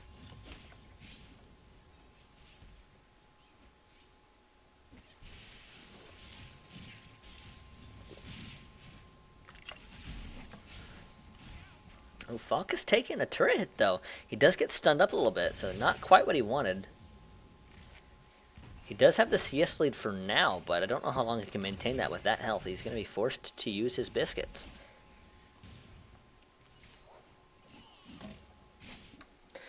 And Cavalry is doing his best to CS. He's trying to get his third ability, so he can basically get those runic blades active. I can't remember what the passive's called now. It's runic something. Oh, there is the Mega Gnar on Eric getting that wallop off. Does hit Cavalry a little bit. There is Anchor getting engaged on by Combs extremely hard there. Combs and Anchor is so close, but it's looking like Combs is going to try and retreat there. Here's Focus, though, diving in on the Pie Killer, scaring him away from Combs. Fortunately, Cavalry is not joining the fight. It looks like he's trying to get the creeps he got shoved into the turret by Mega Gnar. And Eric is now returning to the top lane. Strictly speaking of who's going to win that 1v1 between Anchor and Combs, it looked like Combs had the advantage, but Rek'Sai, of course, is one of those characters that when he's burrowed has pretty strong disengage potential with those tunnels. And Philly gets hooked, gets flayed into the turret. He's in a lot of trouble. There's the tornado from Reborn, able to keep them off of Philly and finishing him off, making sure he doesn't need to pop a heal or a flash. But that hook could have been really deadly. Speaking of deadly, we're seeing Anchor doing Anchor things, returning to the bottom side. Unfortunately, both Philly and Reborn are playing a little back.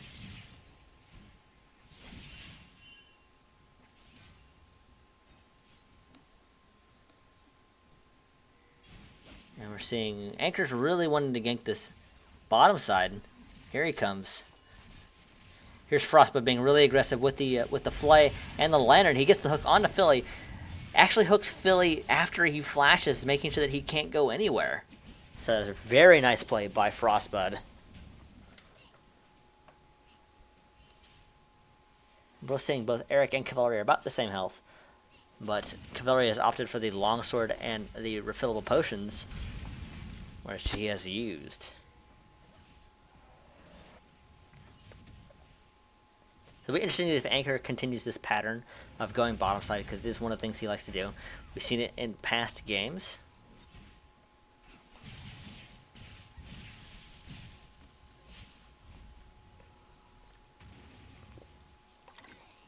Ooh, Cavalry dodging the boomerang by standing perfectly still. And now he's engaging onto Eric. Eric taking a lot of damage. He's under threat there, but Cavalry took a lot of damage in return.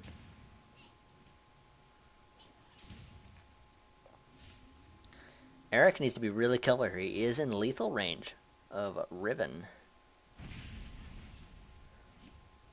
But he is pretty close to his turret. Lots of pings over there. They're actually pinging that Cavalry is roaming a little bit possibly, but he's not going far. He's just dropping a ward in the river and returning to lane. We're actually seeing Eric is going to go and opt to back due to his low health. Probably a wise decision. Get some armor. Philly barely dodging that hook. Now it's returning the favor with some autos. Actually gets a... Did he get a crit there? Looks like he got a crit onto Frostbud. Didn't have any crit in his inventory though. And he only has longswords.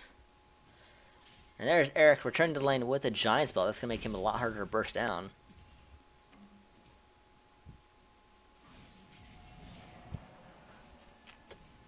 Oh, we're seeing a gank from Combs. Elastic Slingshot onto Doglight, but it is going to get spell shielded out. So there is going to be no knock-up on Doglight. Very nice reaction times.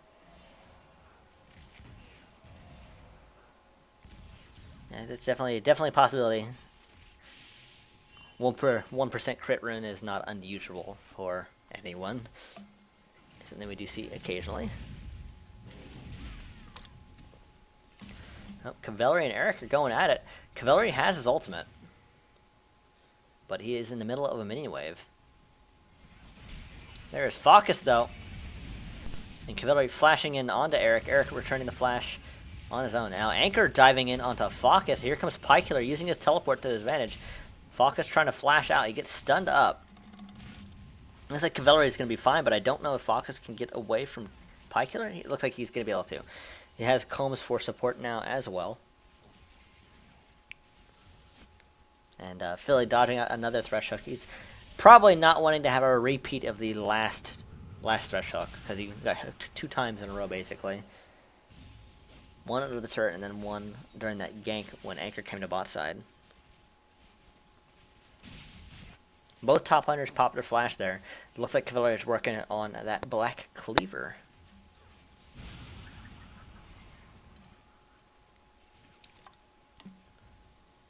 Which is one of those items that's a pretty decent pick on Riven, because it has the AD and it has the CDR.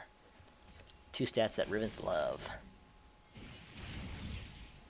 Focus is going to get donated a blue buff. He's going to go ahead and back. Be interesting to see what he works with, because he currently only has double Doran's Ring. Oh, he's going for the Proto Belt. Probably, I think. Pretty positive. He's going to use his teleport to get back to lane and get a little bit of damage. Oh, we're getting another gank on the bottom side. There's the Chompers and the Tornado.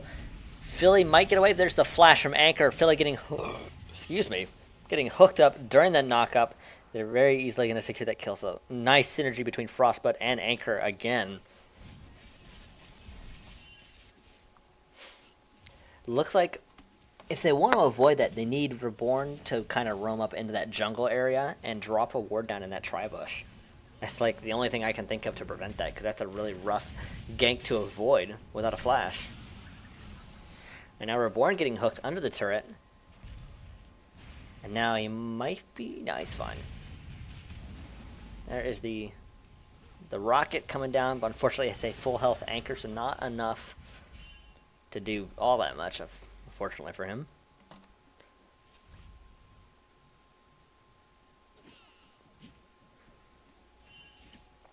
Where are we on the top side? I'm seeing Eric is playing extremely passively. He's being really wary of Cavalry's damage output on Riven. He knows even with the Giant's build, he's at risk of dying. Now there's a fight in the mid lane. There is the Slicing Maelstrom from Pykiller. Echo uses his ultimate to go ahead and back off and heal.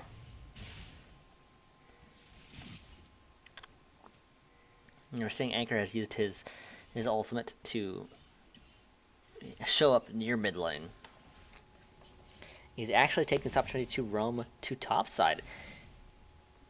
It's going to be hard to say if whether he can actually land a knock-up onto Cavalry. because Cavalry is a character that has a good chance of not getting knocked up just due to the fact that he has so much mobility. He has the CDR. He's doing a lot of damage to Eric. Unfortunately, Eric not able to return the favor all that much. But here's Anchor. Cavalry popping his ultimate, so he has the more AD, so he has a bigger shield.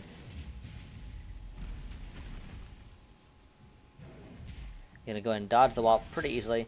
Uses the ultimate, gets some extra damage onto Eric, no problem.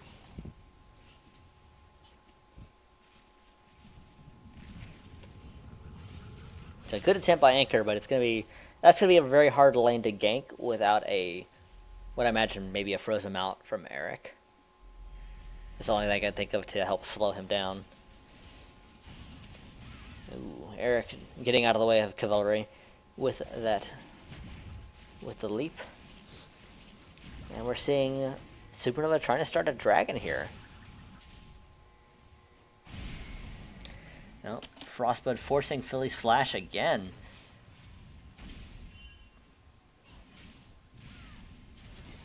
Ooh, Eric is so close to it. He's probably going to be forced to back here. He has teleport, but so does Cavalry. We're seeing a big fight going on. Anchor is getting focused by 3. He's trying to tunnel over the wall to get away. But there is the Mega Death Rocket to secure the kill. Philly going wild and getting excited, I should say. Able to pick up 2 kills, trying to pick up Pie Killer. There's the third, going over to Focus. And that is going to be Supernova taking the fight.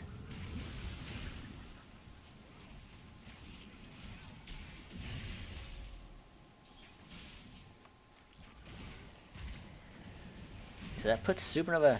That's basically their first 3 kills. They hadn't have any kills up until that point. We're seeing the strength of Jinx, of course.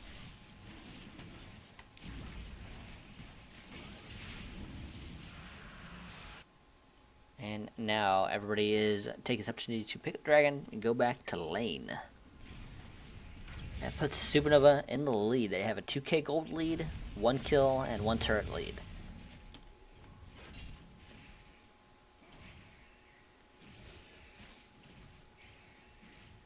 It looks like most of the gold difference is basically in the solo lanes again. We're just seeing that basically Cavalry and Focus are out CSing their lane opponents.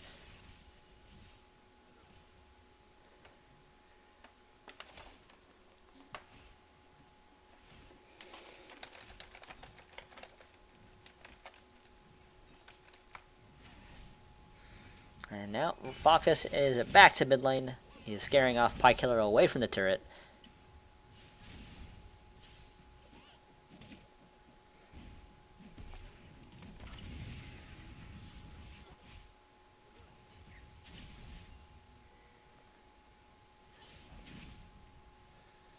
Oh, there's Cavalry being aggressive onto Eric again. Typical Riven play, but here is Anchor to say hi again, trying to punish that aggression. There's a teleport coming in. Here comes Focus, probably. This is enough to scare off Anchor and Eric. It's a good time to teleport too. Pie Killer is currently pushed up to his turret. And now it looks like Focus is going to need to return to the mid lane though. Or he's looking to pick up Anchor. They're invading a little bit. Do they have wards down? They are dropping wards, so they're going to get a little bit of vision in the jungle. And Focus is going to try and dive onto Eric. Here comes the ultimate from Cavalry. Focus is going to tank the turret. Focus using his ultimate to get out under the turret. Anchor's in a lot of trouble now. And unfortunately, that is going to be Supernova picking up 2 kills. But here comes Pie Killer for possible retribution. It's going to be hard to say. Cavalry is going to bait out the Shuriken and dodge it out with the E. God, it's been so long since I played Riven, I don't remember her names. Reborn getting hooked and flayed, taking 1 turret hit, but he is going to be able to back out pretty safely thanks to a tornado.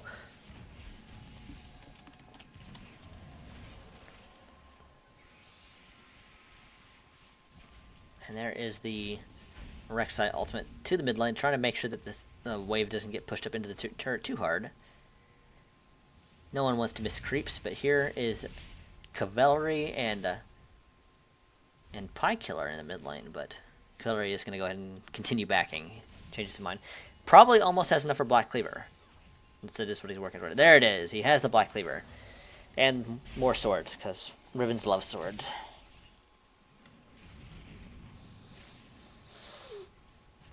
Oh, excuse me, stretching my back a little bit. And we're seeing Eric slowly working towards that frozen mallet. And it's going to help him stay alive a lot easier. Though it is still, even with this auto attack slow, it's still really hard to kite a Riven. Because they just, slows don't work on their abilities.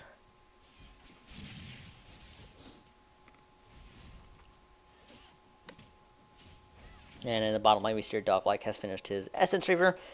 Whereas Philly's kind of a little all over the place. He has the BF Sword, he has that recurve bow. So working on the Runa's Infinity Edge combo. We're seeing Eric and Cavalry are still pretty big CS difference. Cavalry is not afraid to just dive into the turret, get a little bit of damage, and back out. He's using the shield to absorb the one turret hit he's taking. Here comes Focus with the dive. There is a teleport coming out of Pie Killer. Focus is forced to use his ultimate to back out.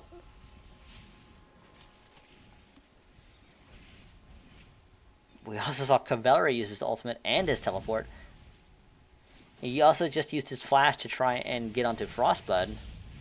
But here is Eric to say hi. So we're seeing a possible 5-man. It is a 5-man, 5-on-5 here. Pie Killer getting dived on super hard. He gets picked up really easily there. And Eric and Philly are going at it.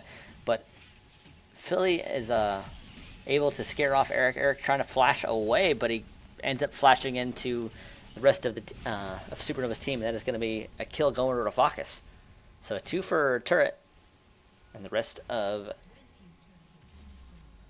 Absolute Zero is going to escape with their lives. But that is Supernova further extending their lead. And it looks like Supernova's going to take this opportunity to raid the enemy jungle a little bit and pick up some free gold and a buff for Focus.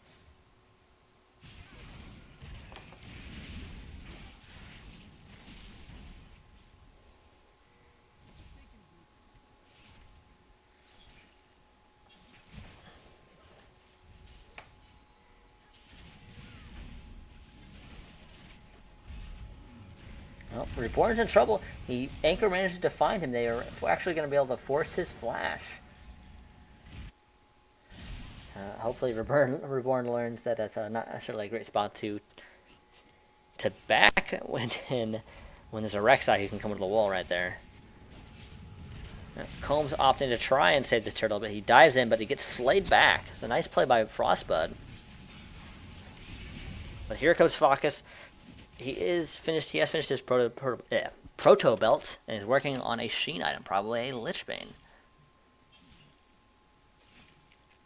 Now we're seeing Cavalry working on a Tiamat item, so probably Ravenous Hydra. He does have the Vampiric Scepter as well. So that is going to give him some AoE armor shred because the Black Cleaver does stack with that. Applies to the physical damage AoE, I should say. That's what I meant to say. But here is Cavalry. He's going to take a Boomerang, but not a whole lot's going to come out of it, I don't think. There's not much Eric can do to him at this point. Not without help. And that is easier said than done.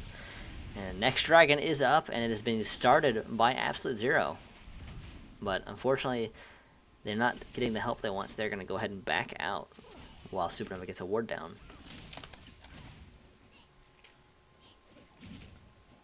Who has TP? Only Focus has TP right now, and we're seeing that Cavalry actually has a smaller TP timer than Eric as well. But that is going to be Anchor stealing away the dragon, so nice play by him. Now Combs trying to dive in for getting some retribution with that Elastic Slingshot, but unfortunately, not a whole lot he can do. He actually, the Cell Division does get popped. There's Pike Killer with the Slicing Maelstrom. Actually might kill Combs on accident, but Combs diving on in, no fear. Doesn't matter that he just died. Or his paps have just popped. He's going to get a double knockup, and it's going to be a triple going over to Focus. And during that whole mess, we see Cavalry is wandering into the enemy jungle to take that red buff. Lesser men might have used that last X-Wing shot to escape, but he saw the opportunity and took it.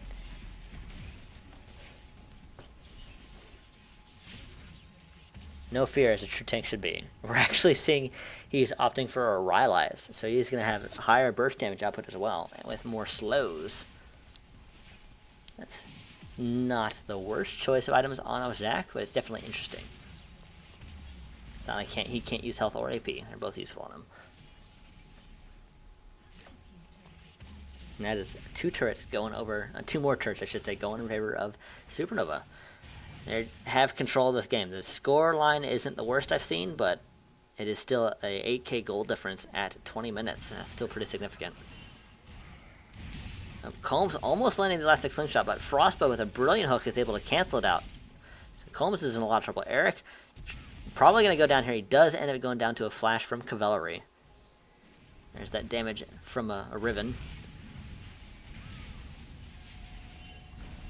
Well, Reborn does end up getting hooked, but there's no follow-up from Frost, but he's not going to go and take it and try to get a flay off. It looked like he was just trying to delay Cavalry anyways, and ended up accidentally hooking Reborn. Poor Reborn. He's hook magnet. Did a good job, though. He's only died the one time. There's lots of pings onto that tier 2 top turret, but I don't think there's a whole lot that Absolute Zero can do here. It's going to be hard to say.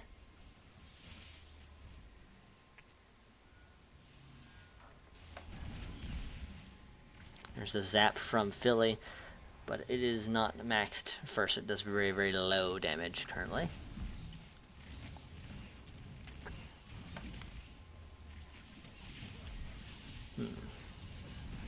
Philly using those rockets to get some more damage onto that tier 2 turret, while Focus is in the mid lane trying to keep the pressure up there. And it looks like that Pykiller is going to try and contest, prevent him from pushing up into the turret. Seeing Anchor trying to clear out some vision. Actually, they cleared up most of it. Those of it that hasn't just run out, obviously.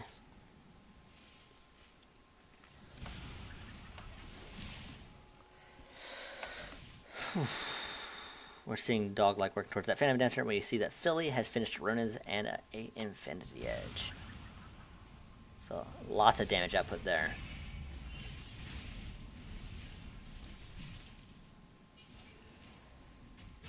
Ooh, excuse me. Well, we are seeing Absolute Zero trying to play passively here. They're trying to catch back up, but it's a pretty significant gold lead. Currently, we're now sitting at 10k gold. And Cavalry just has 80 CS on top of poor Eric. And Focus has a 20 CS lead on top of Pykiller. Unfortunately, Eric just wasn't quite ready for the surprise Riven pick, because I wasn't expecting it either, and it's always fun to be reminded of how much that's not a champion I enjoy playing against. We're seeing Pykiller has finished his build disruptor, has the Sork Shoes, is working on a Zanya's. That is going to increase his survivability pretty significantly. And while that was happening, Cavalry actually purchased a Bloodthirster. So he has a significant amount of lifesteal now, and it is going to give him some pseudo durability thanks to the shield. Here comes Focus diving in onto Eric, getting a lot of damage. Eric is very squishy, forced to flash. There's the Hyper, though. He might be able to get away. Nope, Focus is going to be able to pick him up before Meganar can happen. Fortunately, Eric doesn't have any magic resist. He's all armor and health currently, which is just the situation the Focus wants to be in.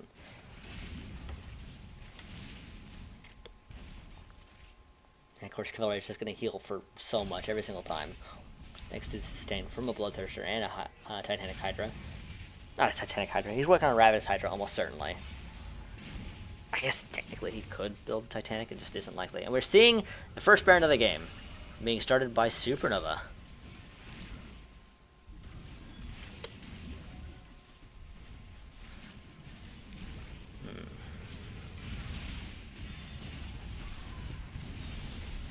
There is a fight. Anchor taking a lot of damage. He is going to barely get away. Baron almost dead. There's the slicing maelstrom, but Combs managed to secure Baron with the smite. We do see Eric has picked up Reborn. Frostbite has managed to pick up both Cavalry and Philly, and that is going to be almost full ace. Only Focus able to get away, so that is a nice recovery. Yeah, huge recovery for Absolute Zero. They needed something there. They're still really behind in gold, but making that Baron essentially non-existent is great for them. They're going to be able to take a turret, probably 2 turrets here. Since it is 25 minutes in the game, they do have their items.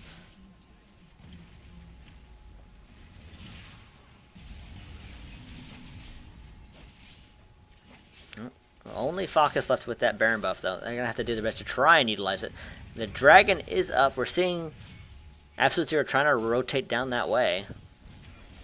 So, there's enough of a lead I wouldn't call it an entirely throw, but that was still very unfortunate that that Baron basically got wiped. We see Anchor using the Rek'Sai ultimate to gain some distance away from his attackers. Took no damage and was able to escape. And here is Focus on the bottom side with that Baron buff, trying to get some damage on this turret. And by try, of course, I mean he actually kind of is. He is less than half health. That is going to be Dragon being picked up by Supernova. That is their second Dragon of the game. And it is a Earth Dragon, so they are going to be able to do more damage to those objectives, make it much easier to siege.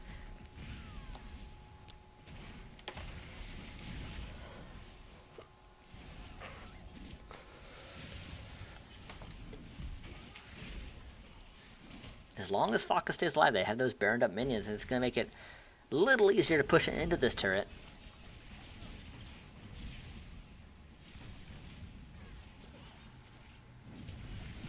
And we're seeing Absolute Zero doing their best to try and siege out this fight. They want to draw it out, want to find the optimal opportunity to engage, but it might be a little late for that.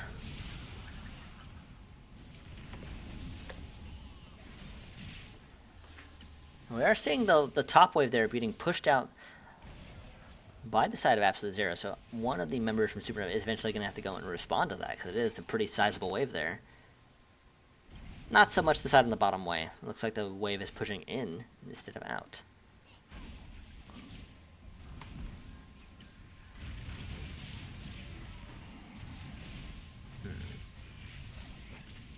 We're just seeing that the side of it, Absolute Zero doing their best to try and keep this turret up, but it is slowly being whittled down. And he finally killed the minion that was doing the damage to the turret thanks to the Baron. I guess the camera would pan up a little bit higher so I could see the turret health.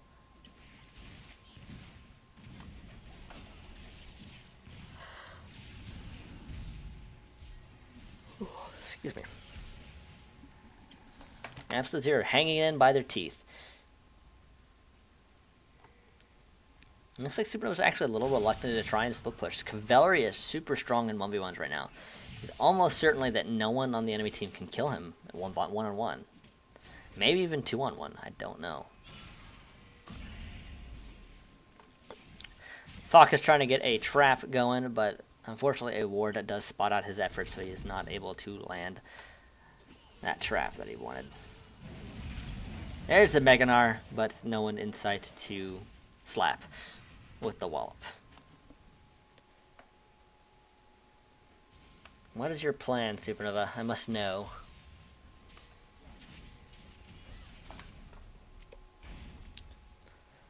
Possible 1-3-1 split push.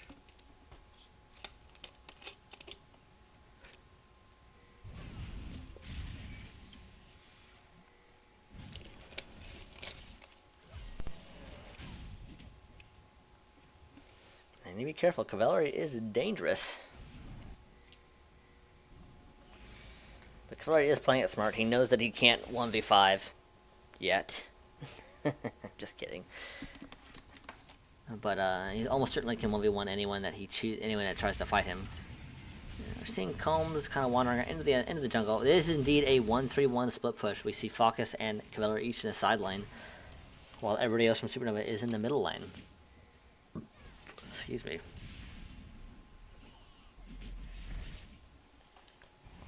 And I see Doglike in that bottom side pushing the waves. Sivir is just able to clear out that wave instantly.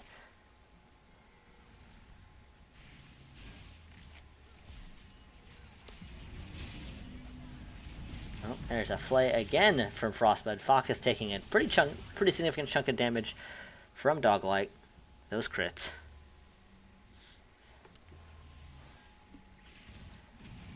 Ooh, Philly not hesitating to launch a rocket into the face of Pie Killer.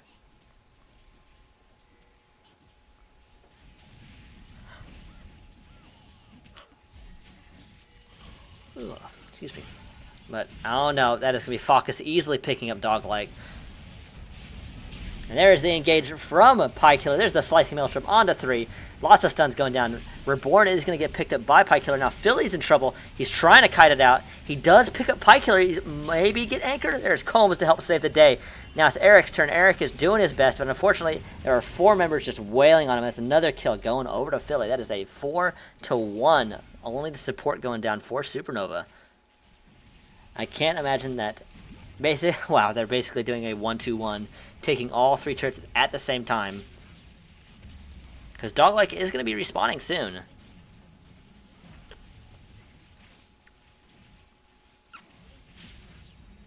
Yeah, that was extremely strong kiting by Philly. He was so close to going down. With Cavalry getting hooked up, he's actually taking a lot of damage from Dog-like, but it looks like he's going to be able to dash away just fine. That is all 3 inhibitors going down with both Dragon and Baron just respawning. This is super strong timing for Supernova. They almost can certainly secure both of those objectives with minimal effort.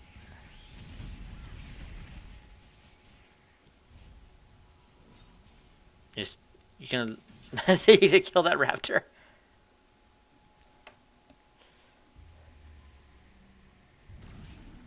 Oh, Anchor trying to scout out that Baron, but currently it is not being started. We did see that most of Supernova is backing.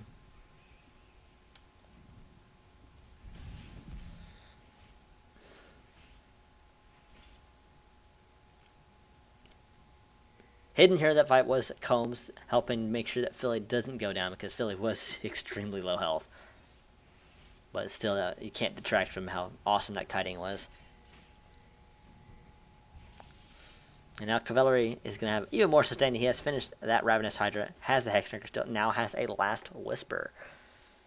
At least the beginning pieces of it. That is another dragon going over to Supernova. That's their 3rd dragon. More sustain. And that does leave Baron open. Unfortunately, as we mentioned, Absolute Zero is going to have their hands full here because all 3 inhibitors are down. Nope. Focus does get spotted up by a blue ward, but lucky for him, he was able to dash away pretty safely. Both Philly and Combs are wailing away at the Dragon. Here comes Focus trying to get some damage onto Anchor, but there's a nice hook from Frost. Anchor trying to do his best. He really wants to get into the pit, but Philly not having any of it. Oh, Cavalry trying to get some damage onto the turrets. He actually gets quite a bit. Then he tries to die. It looks like he tried to kill Pie Killer, but the Zonias from Pie Killer saving the day. That is, Baron also has been picked up. And looks like now the last objective is going to be the Nexus. They have both turrets up. Both Supernova have that Baron and the Super Minions, and it's just gonna very likely this is going to be game. That's another kill going over to Philly. Focus using his ultimate to back in a situation that was not what he wanted to be in, possibly. But that is both turrets down. Here comes Combs diving over the wall onto Godlike and onto Frostbud. But Frostbud is going to be able to get away. But that is going to be game going to Supernova. Congratulations to them. They have won the buy-in tournament for September. So huge props to them. Nice effort by Absolute Zero. Hopefully we can see them again next week. Hopefully we can see Team Average Joe's again. I'd love to have everybody return. I love seeing new faces, and actually I like to sing faces in general, because we could say I like new faces and I like old faces, but that would be all faces. I'm sorry, Dog-like. Gosh. But either way, GG. I'm glad everybody came out. Thanks for watching, guys. Before we end the evening, I'm going to take this opportunity to do a little plug-in for our sponsors. Some of you may have seen the commercials, quote unquote, we put up. They're just little ads, basically, for Law History app and for Vibby. Law History app being a similar lookup tool, kind of like Law King, but it's on your phone. So Android, iOS, stuff like that. Very easy to use, very simple. And there's also Vibby, which is It's basically think of Sony Vegas, but on a website. So basically, you want to create a highlight video. So I wouldn't say it's completely like Sony Vegas. That's not an accurate assessment because it doesn't have all the editing tools. But it does let you create highlight videos very easily without downloading any software. You just go to the website, you plug in a video, and you create a highlight of it. And then last but certainly not least is Battlefly, which is of course the service we use to help create and run these tournaments. It helps us create these brackets. And so with that, that's going to be it. So thanks for watching, guys. Hopefully the cast was fun for you guys. I enjoyed myself. I was a little tired, so I was spacing out a little bit here and there. But I think it went okay. So that's going to be it. Hopefully we can see you guys again next week. And that's it going to be it. We're signing off. Good night, guys.